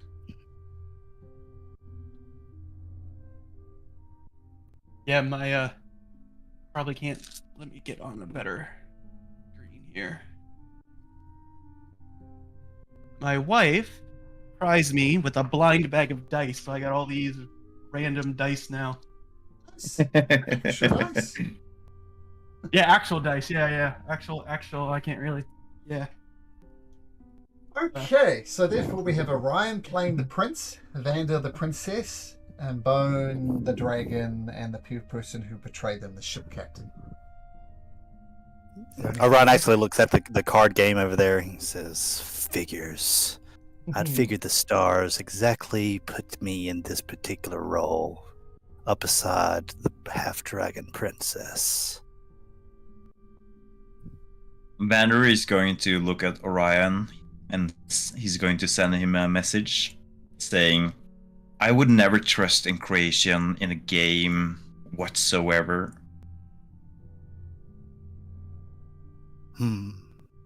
I can answer back too in the head, right? Yeah. Oh, that was the point. I never did trust him. I knew what the stars were going to say. It was going to be my destiny to be across from a half-dragon. And you can take with that as you want.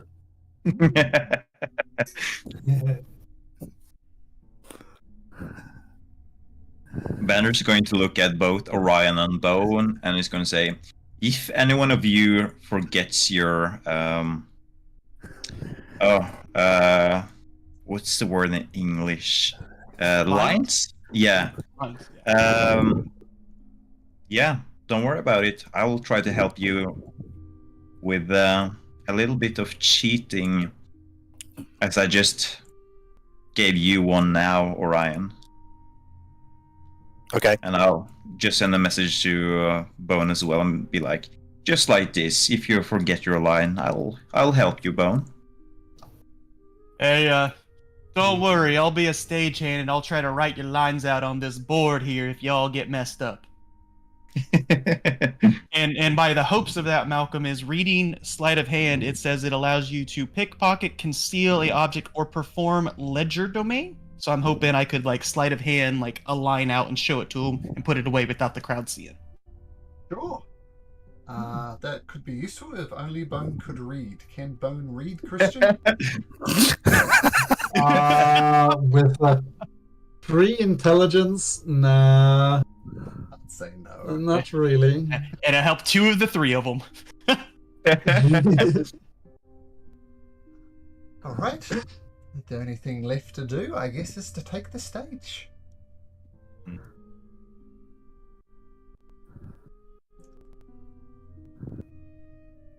Orion, I guess, needs to dress up as the prince, Yep. Easy and enough to do. then we're good to go. Yeah. Okay, the scene of the princess of Xenothoris. It begins with the princess singing a sad song on the stage about her loneliness. So Vander, feel free to flavour this however you like, but we can make this a persuasion check. Oh, a Sing, persuasion. sing, No, performance. My apologies. Performance. All right. Advantaged if you come up with a song on the spot right now. Sure. Sad song. About loneliness. Let's roll first and see what happens. That's not too bad. Would you say a sad song about your loneliness? You're lonely. No one haven't found true love, which is all you've ever wanted. Oh, the night is always so dark here on my own. I do wish someone would come and light up the world for me once more as I experience back in my youth. Oh, the sorrow, oh, the loneliness. Hello, darkness, my old friend. Make a performance check, because it would be at advantage. So 22 at least. Might be more. Oh, that's great. Yeah, 22. So the scene progresses, and the prince soon arrives on the shore for diplomatic reasons. And they start talking, the prince and the princess, and they have found true love, it seems, though their parents are not approving. So Vander, well, first of all, make performance checks, Vander and Orion. Could I roll a history check to see if I can mimic typically what a performance roll of royalty would be? Sure. Yep. No. Nope, not a squat. So They're just not straight performance. I'm going to give Orion bardic inspiration, though. Okay. I hope to have guidance on this at some point in time. Say a little prayer before I went out there. Sure, you can guidance yourself before this. And you're Oh my gosh!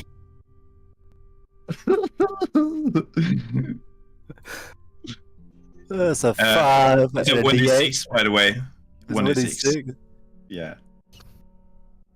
Oh Oh, my yeah. god. 3, 2, 1. Love that. My goodness, that is terrible. Okay. Christian's fault. You see. Where is it? You see the director come from the side of the stage, the person whose play was heard terribly, and says, "Less emotion, you bumbling oaf, and more grace, and enunciate your lines by the harp of the efficient master. Oh, my heart! Listen, repeat after me. Oh, my heart!" Oh my heart. It beats for my princess and only my princess. For this my only princess, my only princess. Ocean, enunciate it more. Though our lovers pure, it must remain in the shadows. Enunciate more, and our love must be right in the shadows. I'll mute the entire line. And he just said. That's why you got a 7 for your performance, despite stage directions. Okay, well that was a disaster, the duet. But now we move on to them just desperate to let their love be true. And they have to convince a captain for them to take him on his ships, which is where Bone comes in, playing the flatulent captain of the ship. So this is a written dialogue piece. So Vander and Orion, you need to convince Bone, the ship captain, to take you on his ship. And As Bone enters the stage, can I sleight of hand guidance him? Yep. Slap on the button. Yeah. Stomps in. That's a weird, I guess, a pirate cap, a buccaneer cap on him. Sure. Yeah, that's authentic, I would say.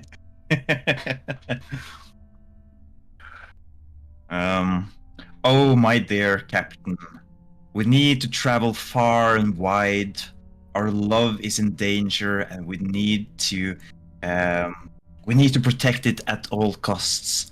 The lands which we roam from are no longer welcoming to us, so we need to go somewhere else where we can be alone and where we can find our true self and our true love. Oh, my dear captain, won't you let us come aboard on your steady ship? What she said. So the role was a flatulent captain. Yep. Yeah. The meaning of that would be explained to Bone. Can I, as Vander, just give Bone a message and be like, Bone, you're going to repeat exactly what I'm saying. Alright. And can Vander do that, Malcolm? But it's going to stop the flow of the play. Right, you're going to say Yeah. blah, blah, blah. Bone's going to say blah, blah, blah. And it's going to be that awkward silence. Yeah. So you can do that. It's going to make Well, the DC harder for Bone because of these pauses in his dialogue. Perhaps I'm going to look over at Orion. Maybe you, my dear, would like to add some few words to the captain to convince him to bring us along. And if Orion then takes the lead. Stop talking on stage! Do the performance! You've stopped! Chop chop! Because you're talking in the play it's been paused for a minute. Come on! Pick it up right now! It's your line, Captain! I take you, ship! And then he's going to I think the meaning of flatulence has been explained to Bone prior to this, so he's going to try to. Yeah, he's going to try to manually fart on stage. Yes, I'm about to say, please do flatulence. Bone pushes too hard and accidentally pushes some out. Shit's Tell you what, this is how we're going to do it. Make me a Constitution saving throw to see how well you manage to manipulate your system to let out some flatulence. And this is my help. I don't want this to be a good roll, but okay.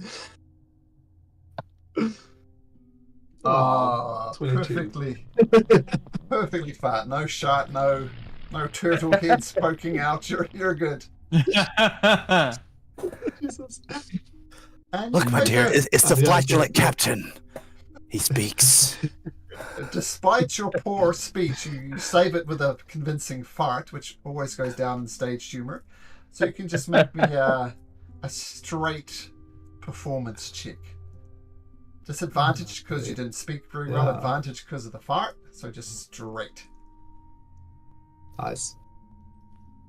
Can you use my guidance for that, perhaps? Oh, yeah. Wow. Ooh. Wow. Okay. Yeah, it's a non-essential role, we'll say. Yeah. It's easy. So despite Orion fluffing the lines, the audience just loves this farting performance of Bone.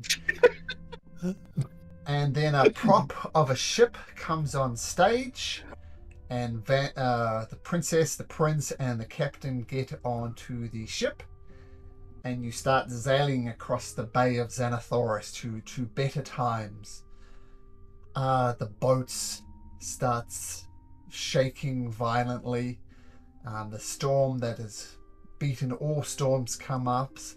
The captain is trying desperately to right the ship, but you know it's going to be doomed. And the prince is thrown off the side and is about to drown. Orion, what do you sing? What do you say as the prince is drowning? I'll give Orion a bardic inspiration. Sure.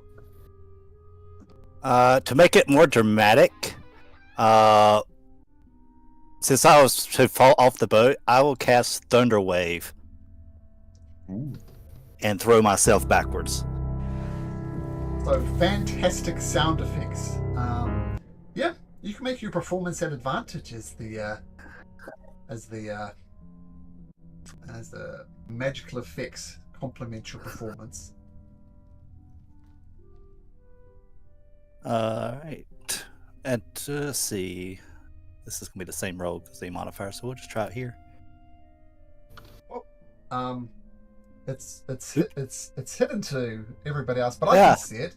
But that's an 18 persuasion. So what does the prince say as he slowly drowns and princess is watching you drown? What do you do? Princess, my love, if I die here today, it would be I've left full with the love that you have given to me in my heart.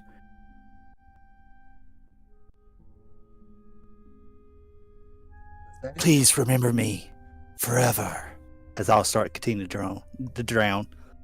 And as Jack sinks to the bottom of the ocean, the princess is left alone on the sinking ship with the captain. And this is a time at the climax of the play. Vander, you need to perform the song that you learned from the actress, the Weeping Princess song. The song which I paid 100 golds to learn. Mm-hmm. Okay. Well, I guess the song "All on My Own" would be fitting in this this scenario. I'm not gonna sing though, but oh, I'm all on my own once again. The love that I felt so immensely light up my life has once again faded. All meaning, all sense and purpose of living has vanquished and is now on the bottom of the seafloor. The princess, the captain going down with the ship, sinks to the bottom of the ocean. Well, actually, Vander, performance check, please. Do I get advantages? I know Yes, the song. You do. Yes, you do. Perfect. With that, the rotten curtains come down, not really acting like a curtains. And the director comes up and there's a tear in his eye and he says, "That was beautiful. My play has finally been played to its potential." And with that, he fades out of existence. The shadows in the audience do the same. And if you remember, there was a haunting melody in this tune that drove some of you crazy. The tune has stopped. So it seems as if this would be a a safe place. So before you might have feared bringing the people from the prison here might have caused them to go insane. That effect has now ended with the successful playing of the play. But as soon as you step out of the main theatre, you hear the dirge of the Dark Angels continuing to feed on the sadness of people.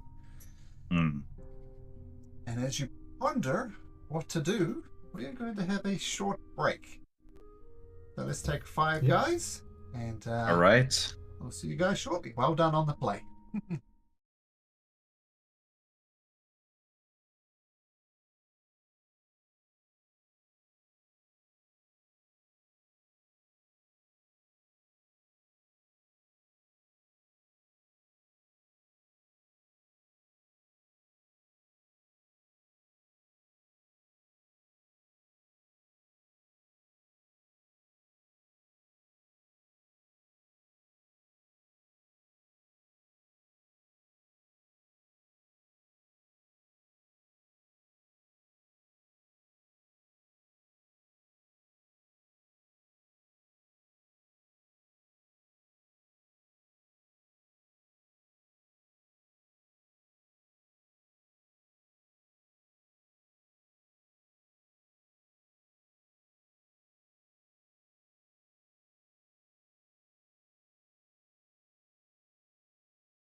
Natural 20! Oh.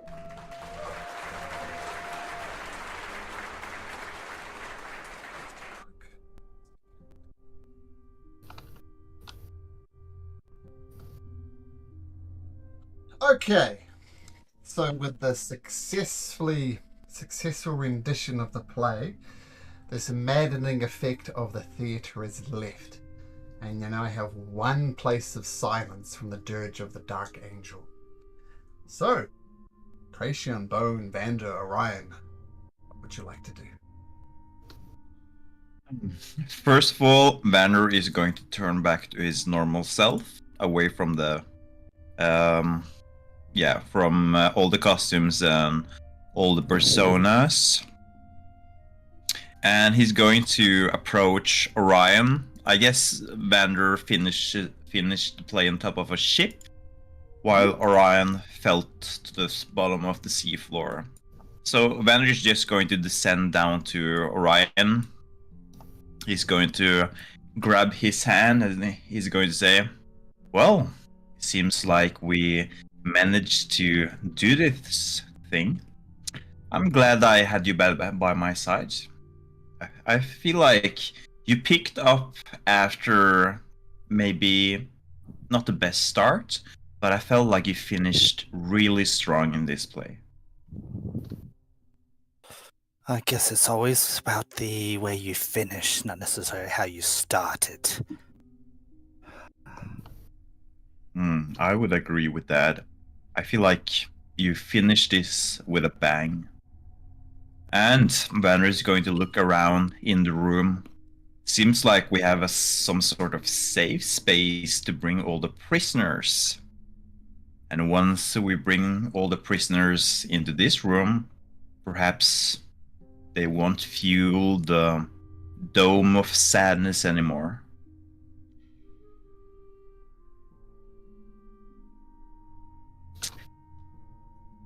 So, I don't know if you guys agree, but should we make haste and bring them over here? I don't think it's gonna be safe, like a safe journey, but it's a journey that we need to make.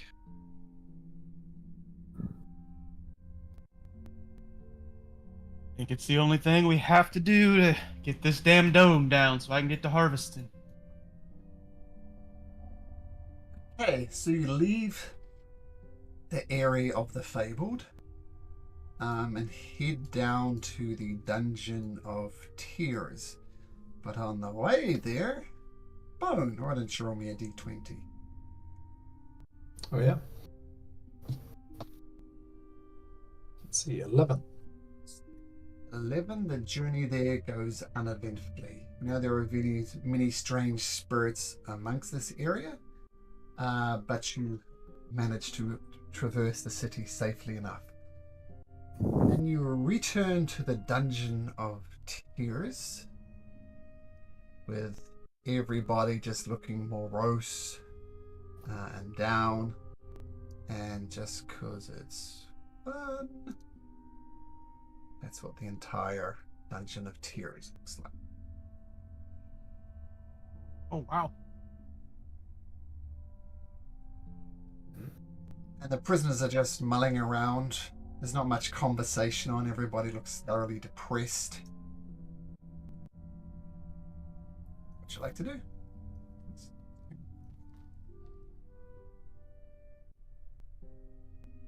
Well, I guess there's no point in lingering here, so why not just gather the crowds and bring them outside? You gather up the crowd. They don't really object. They're not excited by it. They know they're still in this gloomy place. But they do indeed follow you across town. And once again, safely enough to the area of the Fabled. And just because it's fun to see the full artwork, there is the entire area of the Fabled. And, you direct the prisoners to the auditorium, and something approaching a smile, just a little one, starts coming across their face, and the smoke that is trailing off them slowly dissipating, and you glance down outside every now and then, and the ziggurat that's powering the Shadow Dome gets slowly less and less and less. It's taking a long time, though. Long enough for a long rest, in fact. Ooh. Oh ho ho. So rest away. You guys are level 8, right? Yeah. Yes. Good. AKA stay level 8. And after 8, 9, 10 hours, you glance out every so often to watch the shadow ziggurat, and that purple beam dissipates, and the dome vanishes. Seems you've broken the Shadow Dome. Perfect. The spirit that hit both of Vander and Bone. You get your strength back. Strength back. Yeah, perfect. Long or short rest? Oh yeah.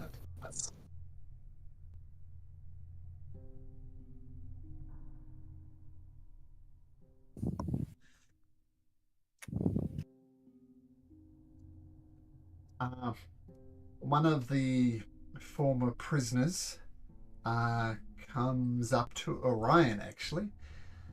Says, well, that's definitely a lift of the spirits, and I'm pleased that whatever happened has gotten rid of our malaise, and the dome is gone. What do we do now? Stamsada also pipes up and says, well, a promise is a promise. I can get the group of adventurers back with me, but there is no way I can take all these people. It is beyond my ability. So the person who questions you once again, Orion, says, what do we do now?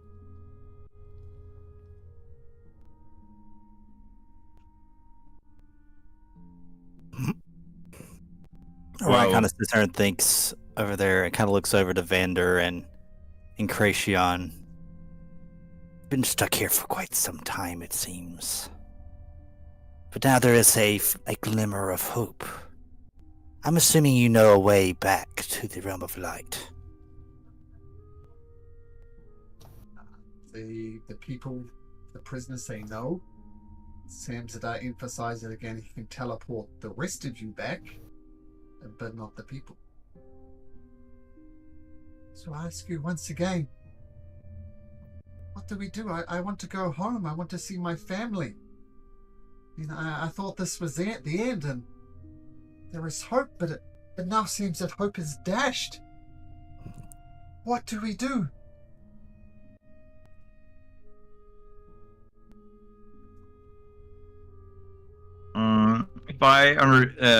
Do I understand this correctly that Samsadar can take us back, and in a way we can go back because we're kind of done doing the stuff that we needed to do here. But no. You owed me a favor. The dragon. The dragon. You need to take the chest to the dragon. Right. And then I can bring you home. But yeah, what that's do we right. do about these poor people? I cannot bring them with me. I say that's up to them. We got them here. Now they can get themselves out. We got a job to do. Well, it is up to them, but in a way, I do feel some sort of pity, you know? I would believe that the best course of action currently is to just stay here. It's safe, you're free from the song, and hopefully we'll find somewhere that can bring you guys back home as well. I don't think none of you guys are capable fighters or adventurers or any of the sort. So, venturing out into the landscapes, I think you're just going to doom yourself. So, I would suggest perhaps staying here. Stay put and see what happens. If you do find a way to get us out of here again, please come back. Do not forget us. Of course. Sam Weaver steps forward and says, well, if they're going to stay here, I got to do many of them talking through bars in the jail. I will stay with them and protect them as best I can as we await your return.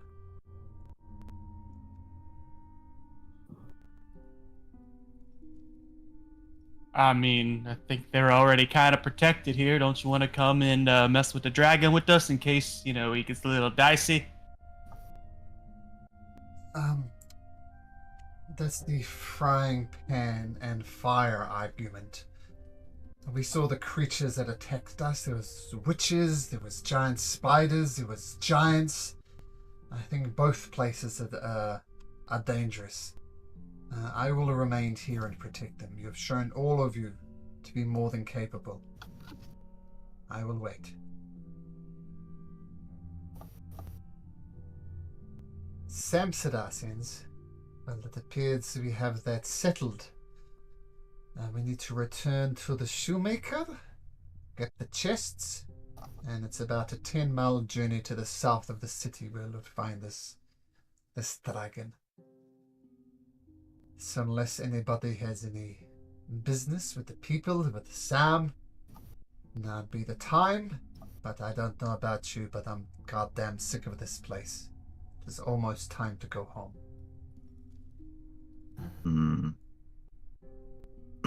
I am a little bit curious about the magical stone that was inside the cigarettes. It seemed to be very protected when the dome was active. I'm still curious about if it has any hidden secrets or anything like that. I don't know if you guys think the same as me, though.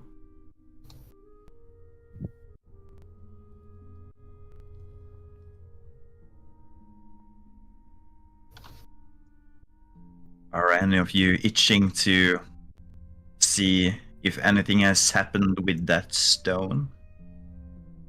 Can't say that I am. Bone ended up fighting himself. We got the dome down. I say we go mess with this dragon and get home. But the group's call. Dragon. Oh, that stands between me and back to home. Dragon it is for me. Alright. I mean, we can wait, Vander. We'll wait for you if you want to go on your own.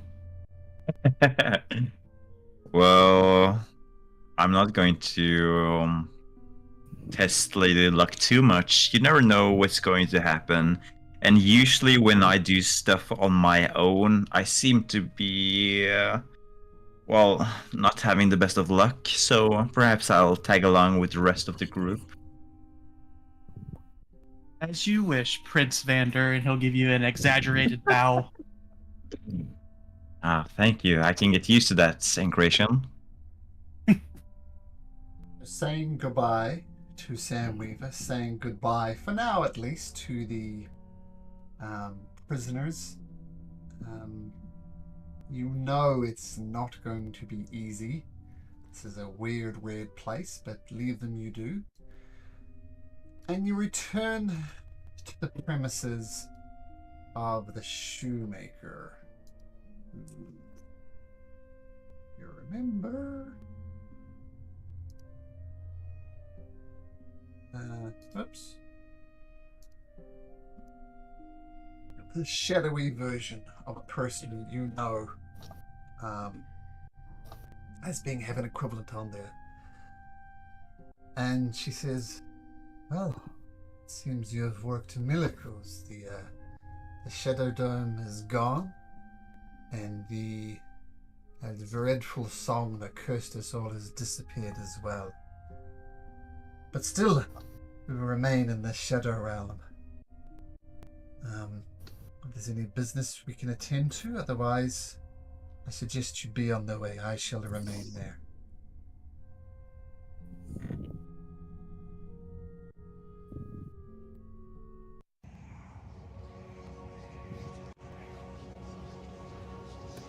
I believe we're here to grab those 2 chests and be on our way to a dragon for now.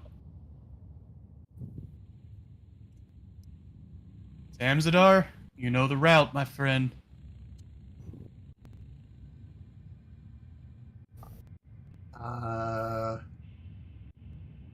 Okay, there's nothing else you want to talk about with her? Well, now that you mention it, Vander, I wonder if she'd let us borrow that there headband of intellect for Bone here.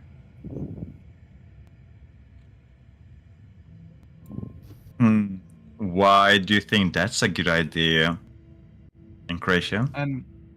I mean, wouldn't you say, no, I don't mean this in a mean way, Bone, but a less mindless Bone that could contribute to some conversations and better ideas might be useful for the group. The shoemaker says, hearing the conversation, well, if you want the headband damaged it says, you need to make me an offer. And gold is of no use to me, but if you have something to trade, I would be most interested. Vander, didn't you pick up a box from that Minotaur? We have collected some sort of stuff along the way, yeah. Anything particular that interests you in general? Well, as I said, material things do not interest me very much. What did you get from the Minotaur? You got ivory snuff box, knitting pin, and that's it. Yeah. I also still have 5 manticore tail spikes if she's interested in that. Well, Well- the ivory snuff box is of interest to me. It is not as interesting as those manticore tails. I'd accept the trade for the headband with the manticore tails. Do we have a deal?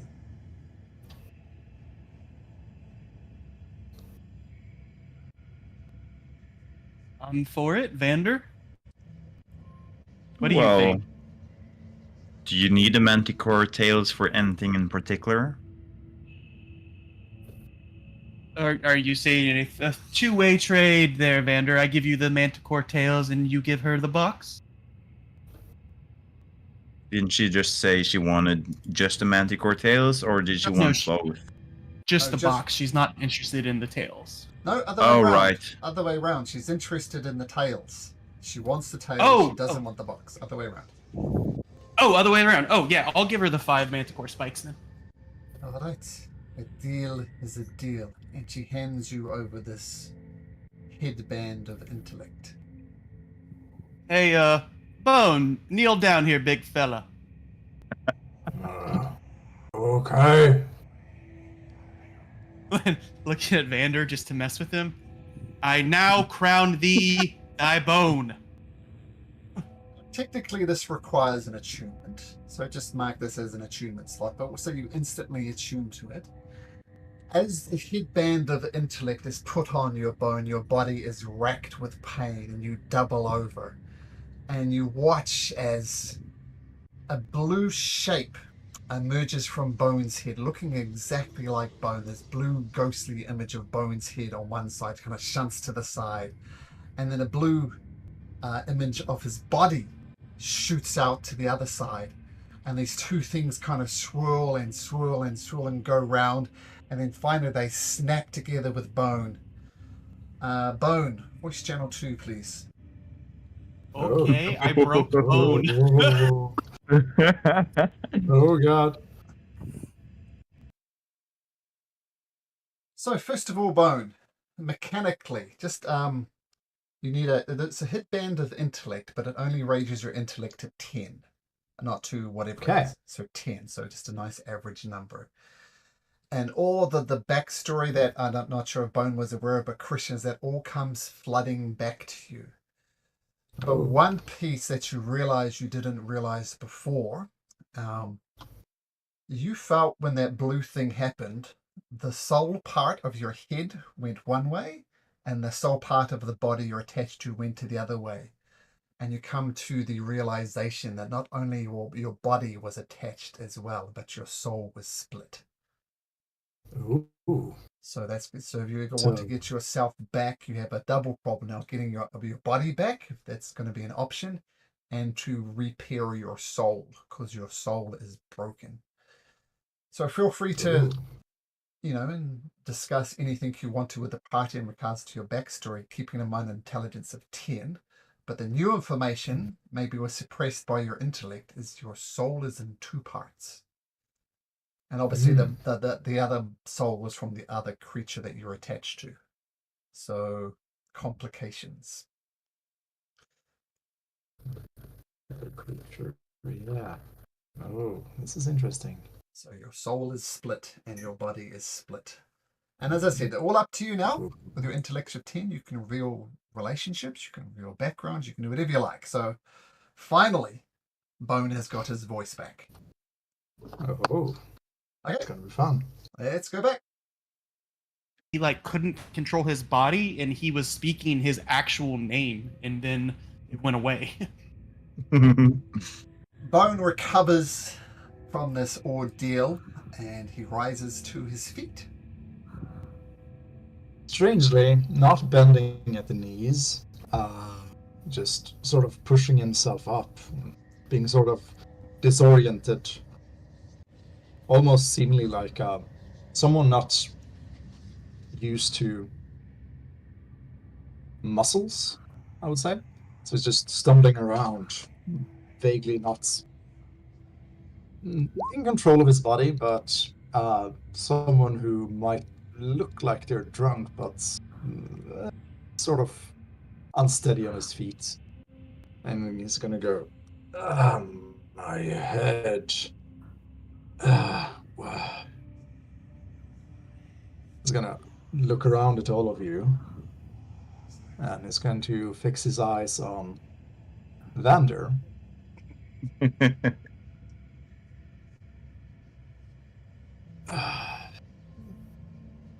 No need to keep up this charade. Brother, what the hell have you been doing? What? Vander is going to stomp over to you. Look down at you, actually. Yeah. Vander is not going to meet your eyes at first. He's going to be like, so, seems like the handband is really working then, Avgi. Yes. Point of order here. Right, he called you brother, Vander, and you're the bastard child of King Waldron. Does that mean Avgi/Bode is also a bastard child of King Waldron? Well, that was news to me when I heard it. I couldn't really deal with it. But, I don't, not as far as I know. This is a point of order. The scroll you found in the library in the palace only mentioned Vander. Did not mention Avgi for that matter. Only mentioned Vander. So do with that what you will. To be honest, in Croatian, I've never done any kind of heritage research for myself or for my family for that sake. So if I'm here to the throne, I don't know. But I would like to believe that I am because I like the sound of it. So I will believe it until further information surfaces, I guess. About Avgi, I don't know. Or Bone, as you guys know and love him as. Now, Avgi slash Bone. You want to fill us in here since you can actually speak now? yes, it's like a fog being lifted. Couldn't articulate myself, so I'm glad you managed to piece something to my limited speaking patterns. Amazing as that is. Where to begin? I'm firstly, brother. I'm of two minds of what to say to you. One is grateful you brought me out of that hell pit of a deathmatch life I was forced to live in. But things you have forced me to do. You knew me, brother. This is not who I am. I was a man of the Redeemer. Like Orion here. I do not like this life you forced me to take. But I will do what I can to make things better for others. If this is... He's going to look down at his body. If this is what I am now... well, I've got to make the best with what I got. Christian's slightly annoyed now, and he's gonna push Vander up against the wall and say, "What does he mean? The life you forced him into?" Well, you know exactly what he means. Do you know where I found Avgi? Well, he talked about pits, and I'm guessing those dog pits we heard about on Word Thrasher's tour. This is true. When I first came to the city, I didn't know that Avgi was going to be here in Oathbreaker. But rumor started to come to me that Avgi was fighting in the dog pits or something that looked like Avgi. And it surprised me when I first laid my eyes on him because he wasn't the same as I knew him. I hadn't seen him for like 10, 15 years. And suddenly he's this morphed creature with the face of my lost brother. Well, I didn't really know what to do, so I tried to do the best thing that I could, and what seemed like the only solution to do to get him out of the dog pit was to buy him. And it's kind of weird in this city that, well, it's allowed to buy people, well, at least in the black markets, it seems like. So I tried to keep him that way because it seemed easiest, and his mind was also shattered. So it probably was, or at least I thought it would be easier for him to understand him as me being the leader and him taking orders from me. And I'm not gonna lie, I did kind of enjoy having my older brother taking orders from me from time to time, or all the time, I guess. And Vander is going to look over at Bone. Vander is going to look over at Bone and be like, but I guess that changes now, right? Oh, of course it does. Now, I do have some more words for you in private, little brother, but know that well, even if you took the not the route and using methods I wouldn't approve of, at least I'm here now. So, at least for that, thank you.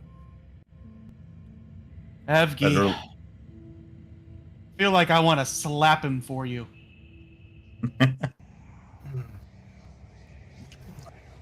What I remember from my little brother is that wouldn't I really help much. He won't learn from that. So But I'll feel better.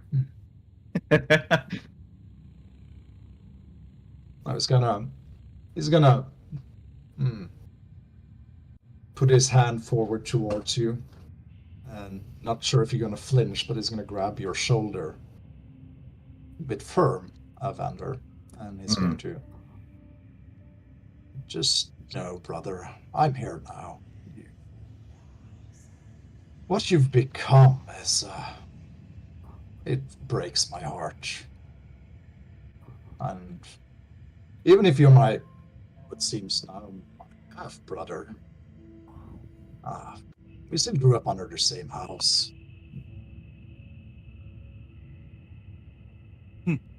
I'll release Vander, and I'll walk away smiling, thinking to myself, a scolding from a big brother is worse than any smack I can give.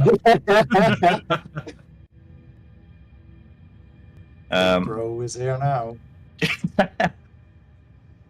Vander is going to meet your eyes, and then he's going to say, well, Vander, it's also very pitying. It's very pitying a look Avgi is going to give you.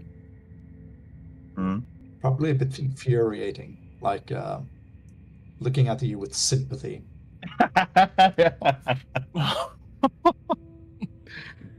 Vander is going to hate that. That's a no-go. You're going to see that Vander is going to just get more and more uncomfortable as you look at him with that look, and you're going to see that he's growing mildly annoyed as well. And he's going to meet your eyes. He's going to look a little bit mad, and he's going to say, well, I guess you're here now. Better late than never, right, brother?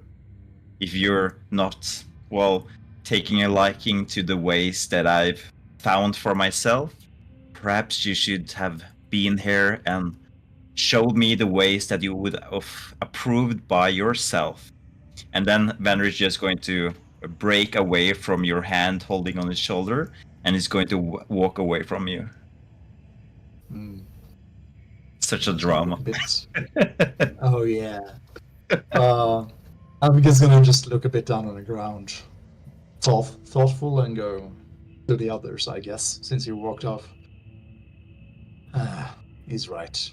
Should have spent more time with my brother than with beggars and streetwalkers, I suppose.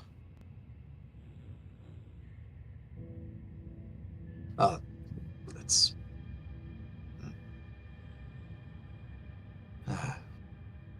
Yeah.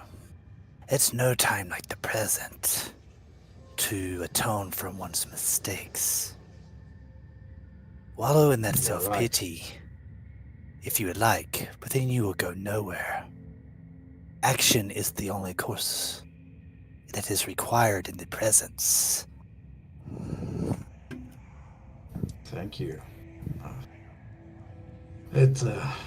My heart swells knowing that there's a fellow believer of the Redeemer here. I can't access my powers for some reason. My soul is split in two. I used to be able to wield those same magics you could, but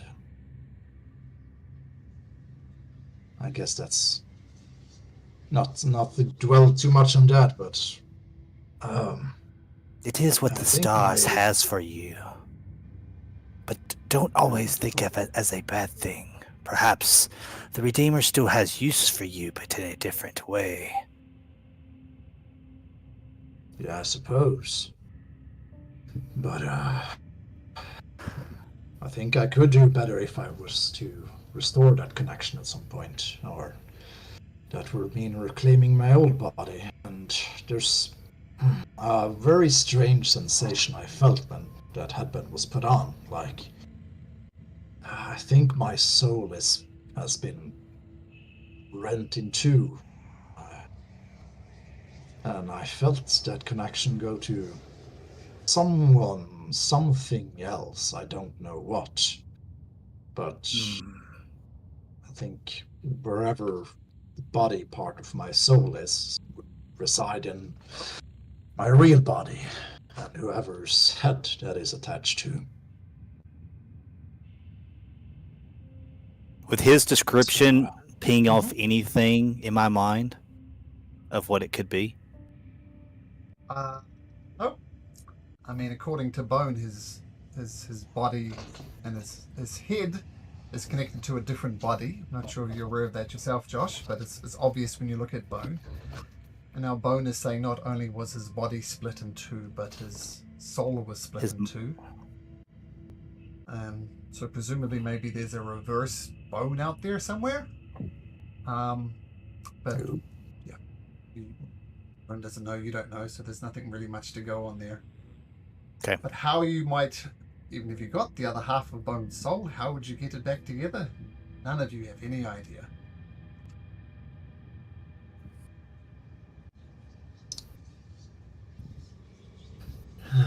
Well, maybe the person who did this could force him to do the reverse, whatever is done to me, but I have no idea how that could be done.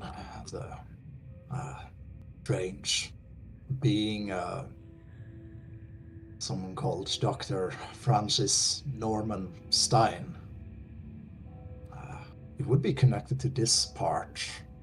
Perhaps not this place, but he had some connection to the Shadowfell, and what we've learned is he has connections to the Dark Angels.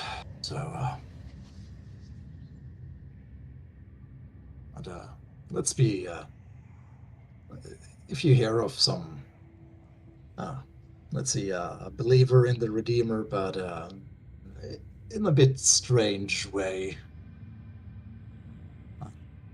obsessed with surgery and mutations. That would be him. I suspect he's the one behind the weird mutations that was seen in the what was the name of the zoo? Basically, the Monstrosity? Yes. Yeah, Monster Menagerie. Yeah. He's the one behind those things. Just if it could be done, he would do it. Does Strange the name creatures Professor despising Strop Boots mean anything to you? Oh yeah, he was.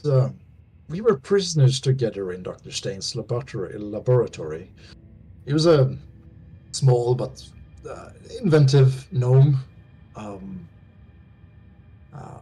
alchemist, and well, Dr. Stain was interested in seeing if you could make a gelatinous cube intelligent, and thought a smart gnome would perhaps be the opportune target for it. I'm not sure if him being an alchemist was sort of the ironic twist that Dr. Stein sought for it. He has a twisted sense of humor, or what's it called, curiosity. I assume that might lead us in some direction of where my body is. It would probably be on someone, perhaps whoever this body belongs to. I'm very honestly a bit frightened of who that person might be, looking at what this body can do, actually.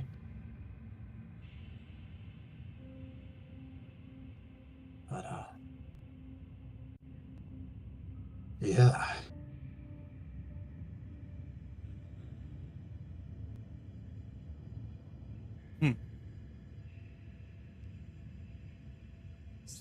Out of character, Christian, do you remember what Dr. Stone? Do you remember what Dr. Stout Boots told Bone about a possible way to get to the bottom of all of this?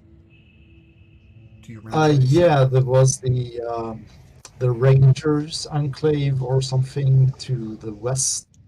had some information about the Dark Angels, I think. Yeah. So Dr. Stoutboots was convinced that the Dr. Stein had some connections to the Dark Angels, and while that wasn't any useful, he knows of a person called Cygnus, and if there's an authority on Dark Angels, it is Cygnus, and he lives at this Lodge of Wanderlust. So just making sure we got everything aligned. So I didn't. Yeah, I hadn't written that part down, so thank you. So Cygnus is his name, and he resides all the way over here at the Lodge of Wanderlust. Quite a trek from where you currently are, especially since you're in a different realm. Yeah, it's true.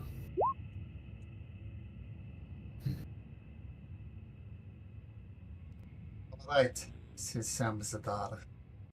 I believe we had a deal.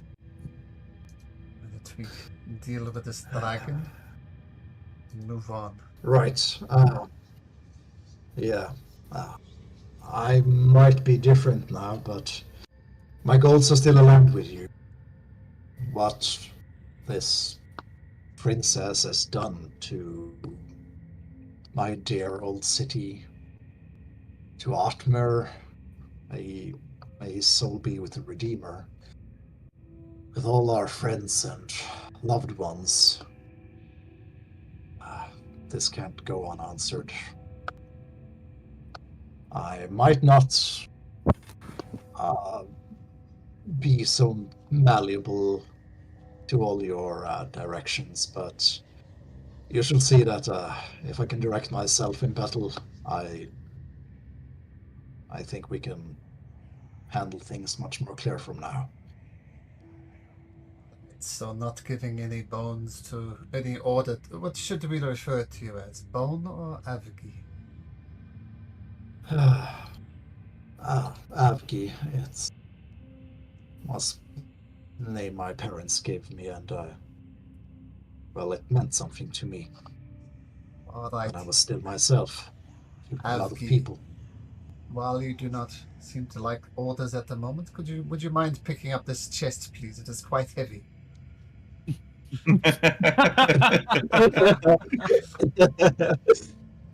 Well, I am the most suited to it, so why not? He's gonna lug it on his back.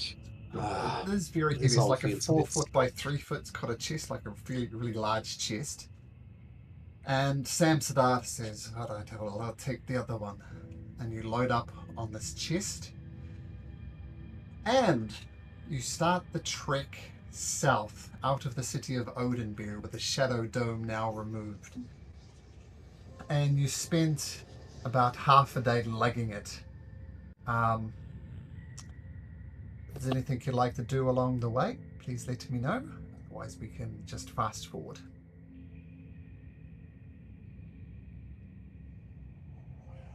Nope. Okay.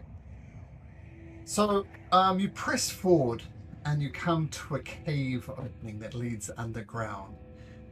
And you see some things that look like elves.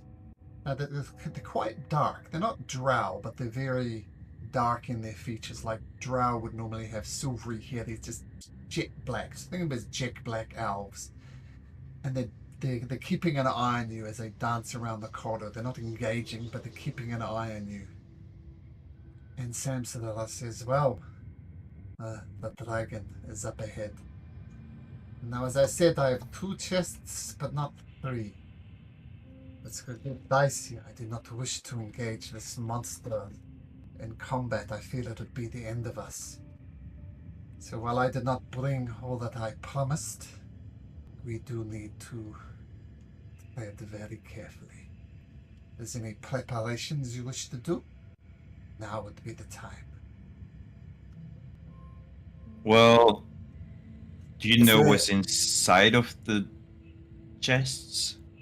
Do you have any ID? I know exactly what is in the chests.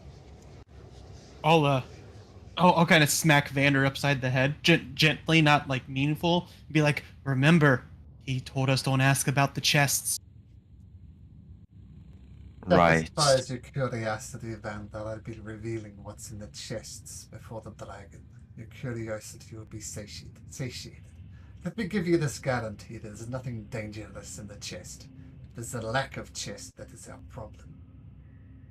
I see.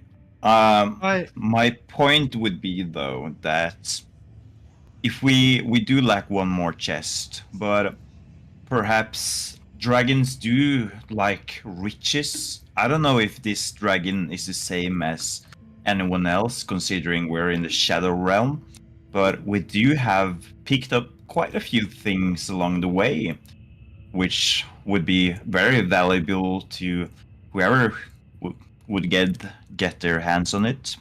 Banner is going to pick up the stuff from the Minotaur. We also have a pearl, a platinum bar, a necklace with pearls, fragments of. No, I'm not going to do that one. Fragments of a unicorn horn. My point is, this would perhaps be worth around 1,000 gold coins together in valuable metals. I don't know if the dragon cares about that, but it might be something that would at least quench the anger of the dragon when it understands that it's only getting 2 boxes or 2 chests instead of 3. It's a good idea. Let us try it. But Orion. let me just say this. The dragon, like every dragon, wants the riches. He wants the riches. But what he most wants is the revenge. And that is what I've denied them. But all will become clear when we enter this lair. As I said, prepare as you must. Glacian, you were saying something? Oh yes, Orion, you being a man of faith, it seems, you might have better use with this item than I will, and I will hand you a diamond. And it is an actual full-blown diamond that I jacked from Lord Simonder. It could prove quite useful. I also have abilities to draw on to enhance someone's particular set of skills. Perhaps, maybe more versed in speaking or the art of deception. Well, there's one person I know who has a silvery tongue. It's my brother. I think he will speak well for us. Don't flatter me, Avgi. I know perfectly well that I am capable of speaking. But thank you, or whatever it may be worth.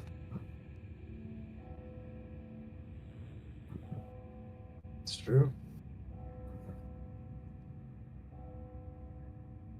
So, is the plan for me to try to butter up the dragon with sweet words, gold, and the 2 chests that we actually have?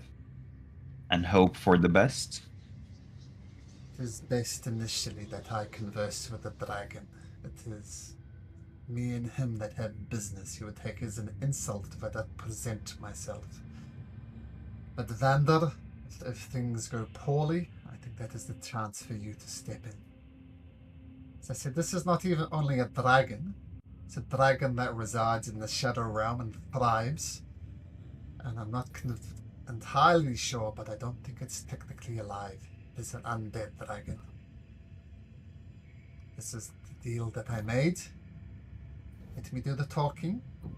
And if things go poorly, Vander, come with your treasures and your words. What do you say? I do have one more question, though.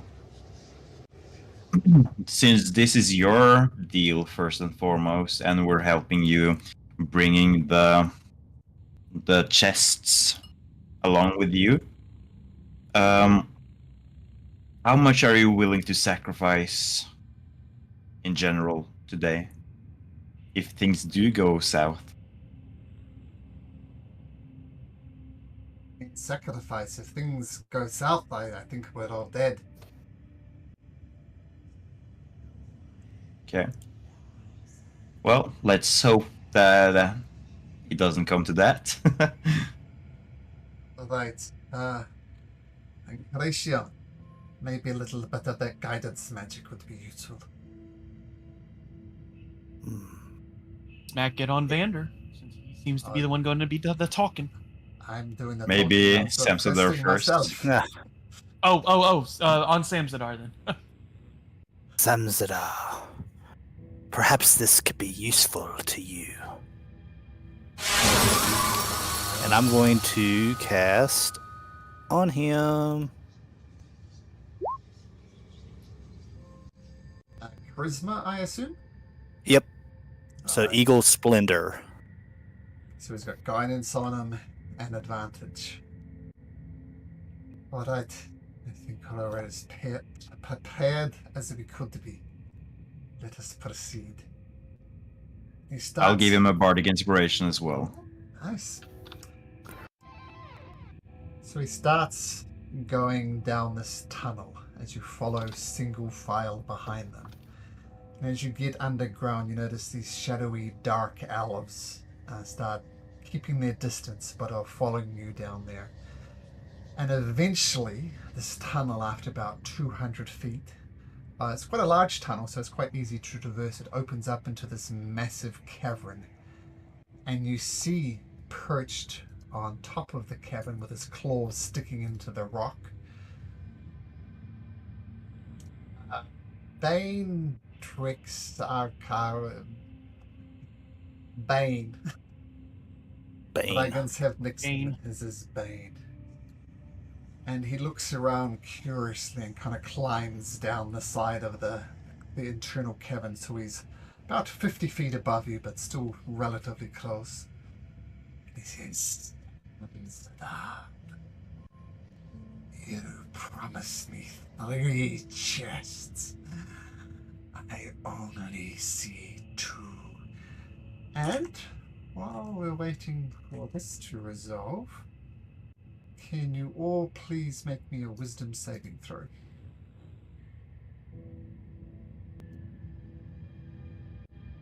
Ugh. Nope. Nope. I'd be scared. This is a Oh, no. scary I thing. think everyone is. Just gonna check the DC, but that looks bad.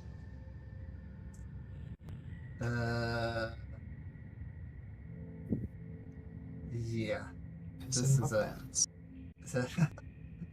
This is a terrifying sight. Not only it's a dragon, it's as you see from the art, its wings are rotten. You can see when his mouth opened, you can see the muscles of his jaw moving back. And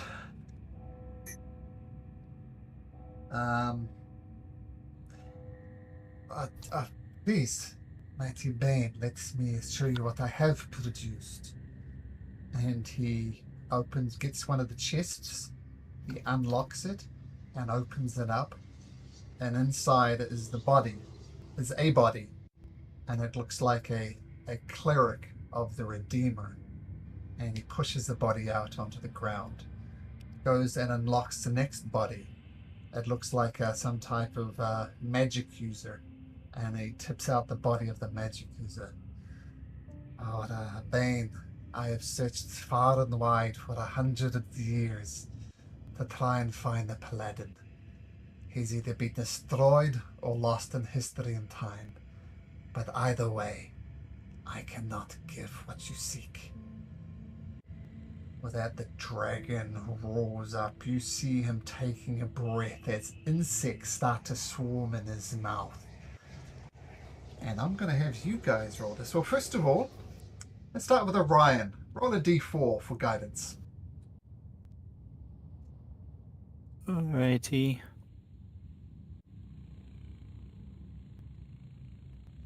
Was it Vander that gave him a bardic inspiration, or your bardic inspiration? Yeah. Less? Oh. 5. So I'm going to work out the number that we're going to need, and then we're going to roll it.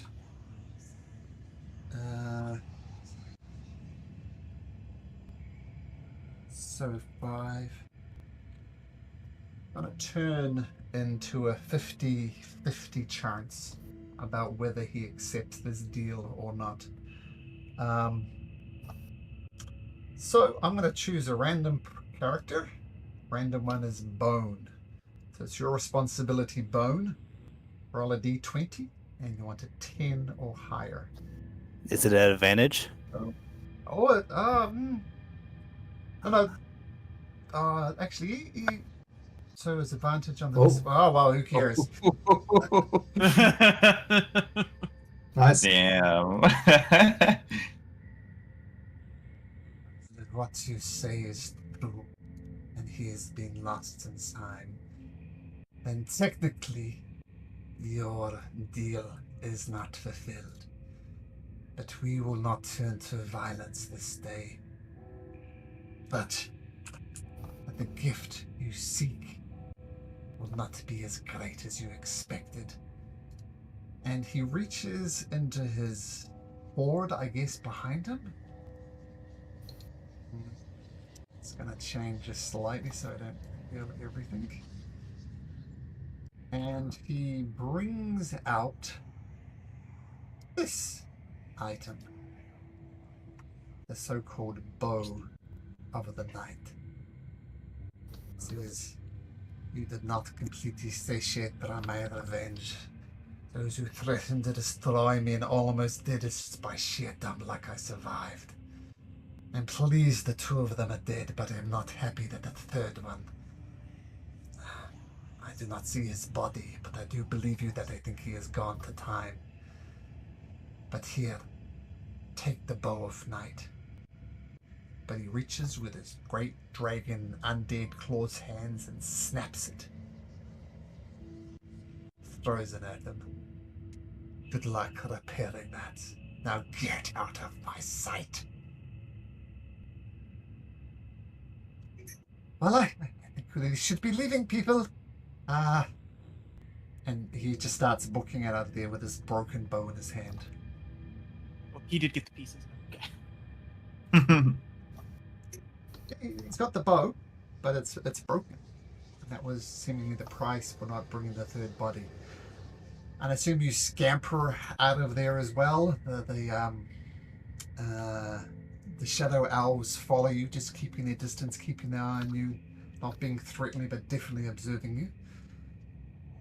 Well, it went far better than I expected. It's almost like somebody rolled a natural 20 in the whole potentially deadly encounter was avoided. But it seems I have another problem repairing this bow. This is what I ultimately seek here. It's an artifact of great power, but it's less than. It'll take some time for me to repair it. What's so important about this bow?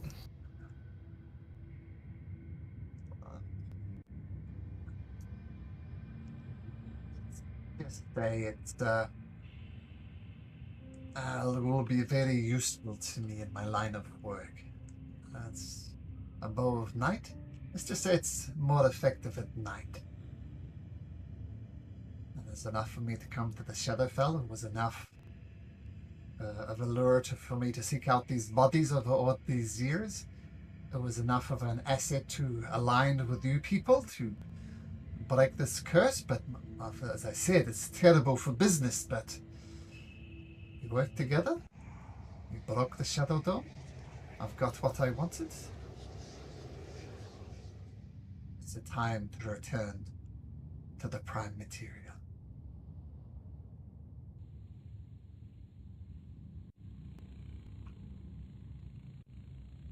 Yes. Alright. Step closely. Then he starts the incantation of plane shift, I think is a spell he was using. And you're instantly transported to the prime material plane of Aglirion. about 10 miles south of the city. And you look instantly over at Oathbreaker, and the Shadow Dome is no longer there. But then you're reminded that you are in fact living in a cursed land, as this purple rain continues to fall. As you look around the crops around Oathbreaker rotting on the stalks,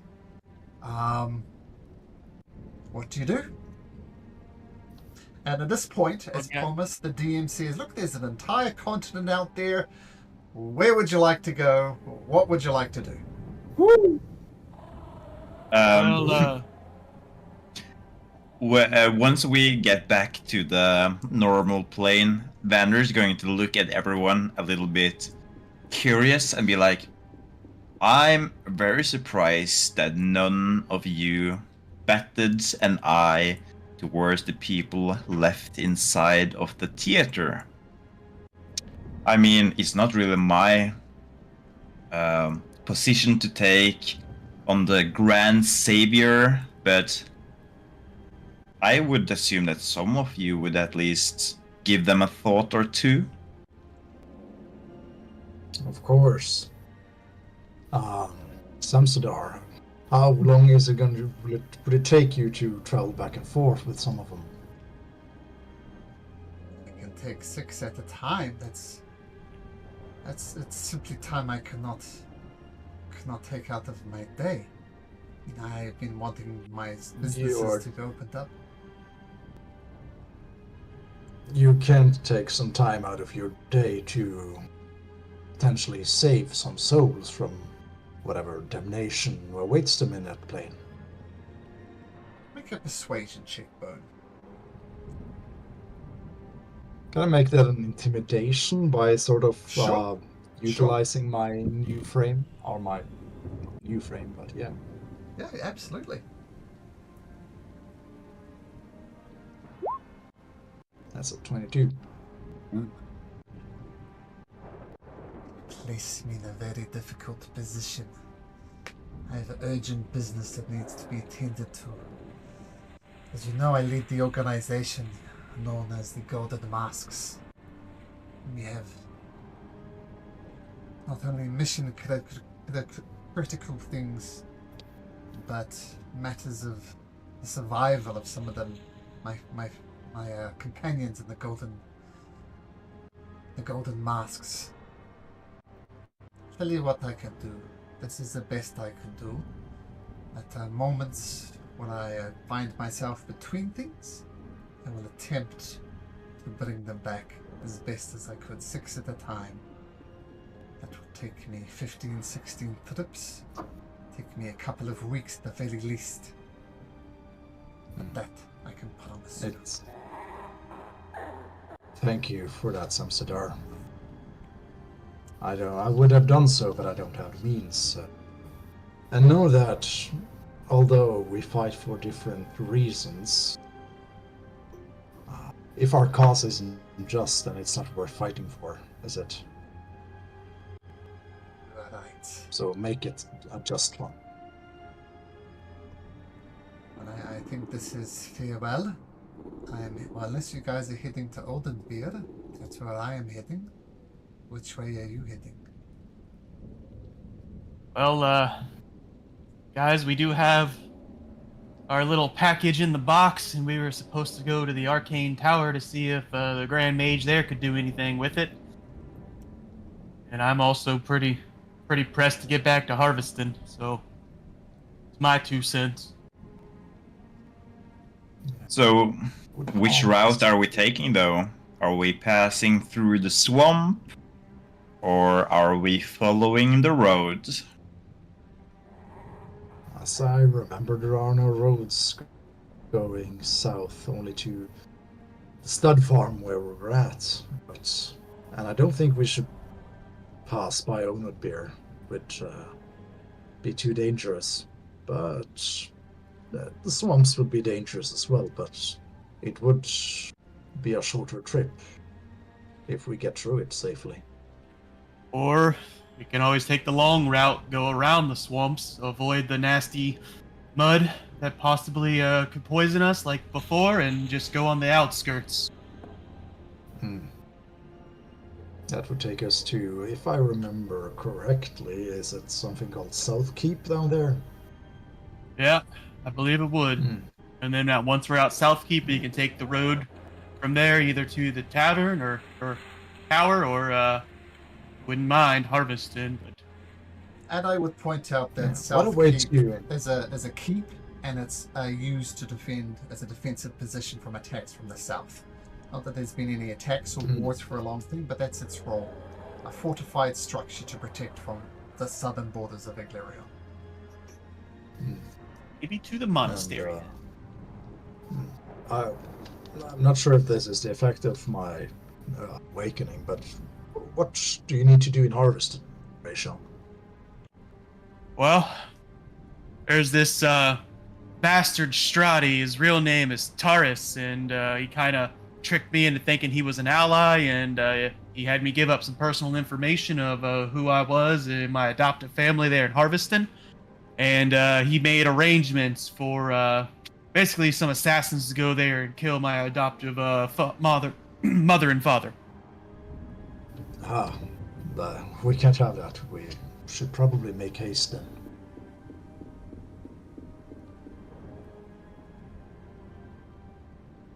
And Well, I will just read this off to the group. And I'm just going to copy and paste it. There you go. So, I have most things prepared. You just be sure. What are you doing? You're going through the swamps, the long way around the swamps, the road to the north? Which way are you going? Leave up this decision to Encration at least, since it's his family and yeah. If we're actually pressed to go to Harveston first, I would say the long way, not through the swamps, because we don't want to possibly get stuck and waste more time in the swamps when it could be easier to go the long way. That way, basically. Yep. Okay. Yeah, basically that way. All right. Sam Sadar gives his farewell. I will do my best to rescue them. And he leaves to Oathbreaker. Might see him again, you might not. And interesting how nobody made an insight check. Maybe he's going to do it. Maybe he's not. Okay. Now, we'll finish now because you have one more thing you need to do. And that is to level up. Ooh. Nice. It's a big moment to level up, and then it's the perfect place to end the session. Yeah, now we're very much open world sandbox type situation, right? Oh, I'll take it. As we come back to this plane, Vander is going to look at Orion and be like, so, is this everything you expected it to be? You'll see basically Orion kind of like look around. This looks like nothing I remember. What is this foul rain? Well, it's nothing that we are used to either. It's because of the new reign we have, the new queen. So our plan is that once we manage to overthrow the queen, everything will go back to normal. Hopefully. Get rid of the queen. You also know Get rid of the Oathbreaker rain. is significantly bigger than you remember it. I was about to say, could I see Oathbreaker from where we were at? Yeah, you can. So we'll just drag you across to here for a sec. What you remember, Orion, is basically the old wall. Like the city. I'm about to say the old walls. What? Yeah, so here's the old wall here, and it surrounds the center part of the city. That's how big it was the last time you've seen it, so it's significantly bigger.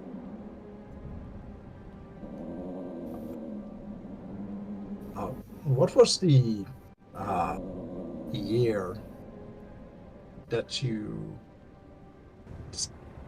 disappeared from this plane, Orion. Ah, About 400 don't remember. years. What did I say? 400 years. Well, you give the date, whatever it is, and the date is about 400 years away from the current date. Yeah. I think he looks a bit shocked. That's a very long time, and you've... What do you mean long time?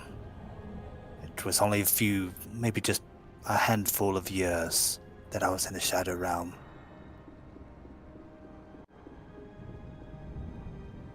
Do you want to tell him, Avgi, or should I?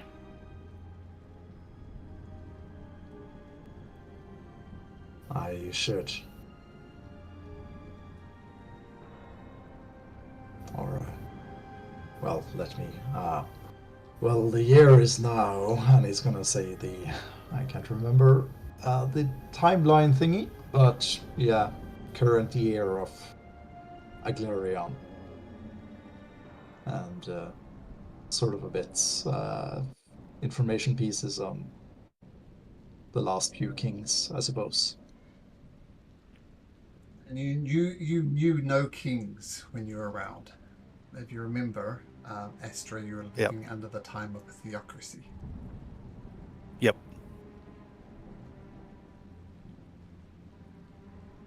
When do we get kings in this land? Well, I suppose that was when the theocracy ended. I think I'm talking to a person from that age. It's remarkable. Was the Redeemer worshipped more in that time? Or was he under the same oppression as the other deities? You might want to. I'm gonna let you say make an insight check. When you call the Redeemer was worshipped in that time. Hmm. Okay, it's because he's not the most book learned, and it's a 4. Not big on theology. Yeah. Anybody who feels they have a history of Aglarion can make a history check.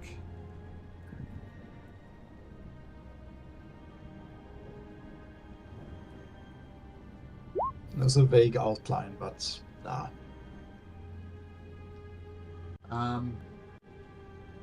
In Kracion, you remember that during the time of theocracy, it started out nice, it got nasty, and in the end, only the Redeemer was worshipped.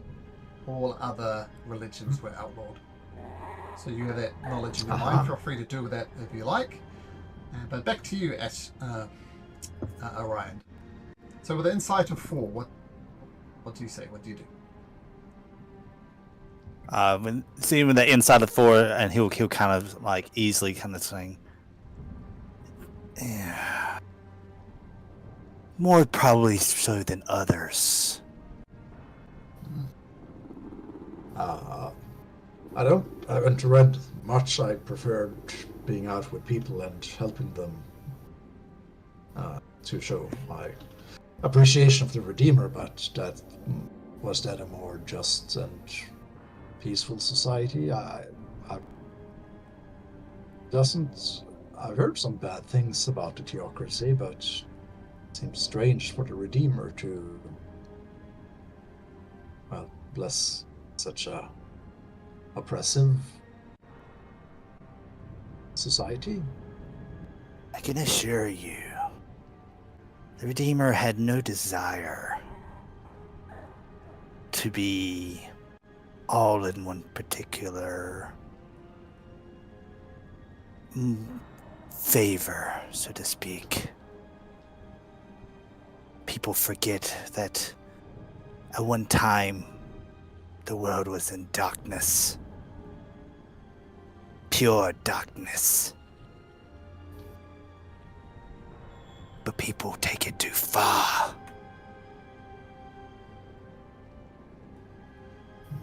Be careful, a warning to you all. Strive towards the light, always, as Redeemer would always have, but be careful Do not let the light consume you, as the darkness. And he looks over to Acrition. Allow one to take after the other, and imbalance forms. Destruction will occur either way.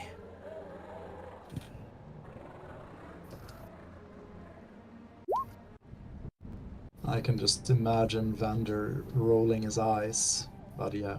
Let's see. Somewhere in the distance, you hear a bell ringing. And things pause for a second, because I gotta go, guys. Gotta pick up my kids from school. So while I was See you next enjoying week. this Oh. role-playing. Yeah.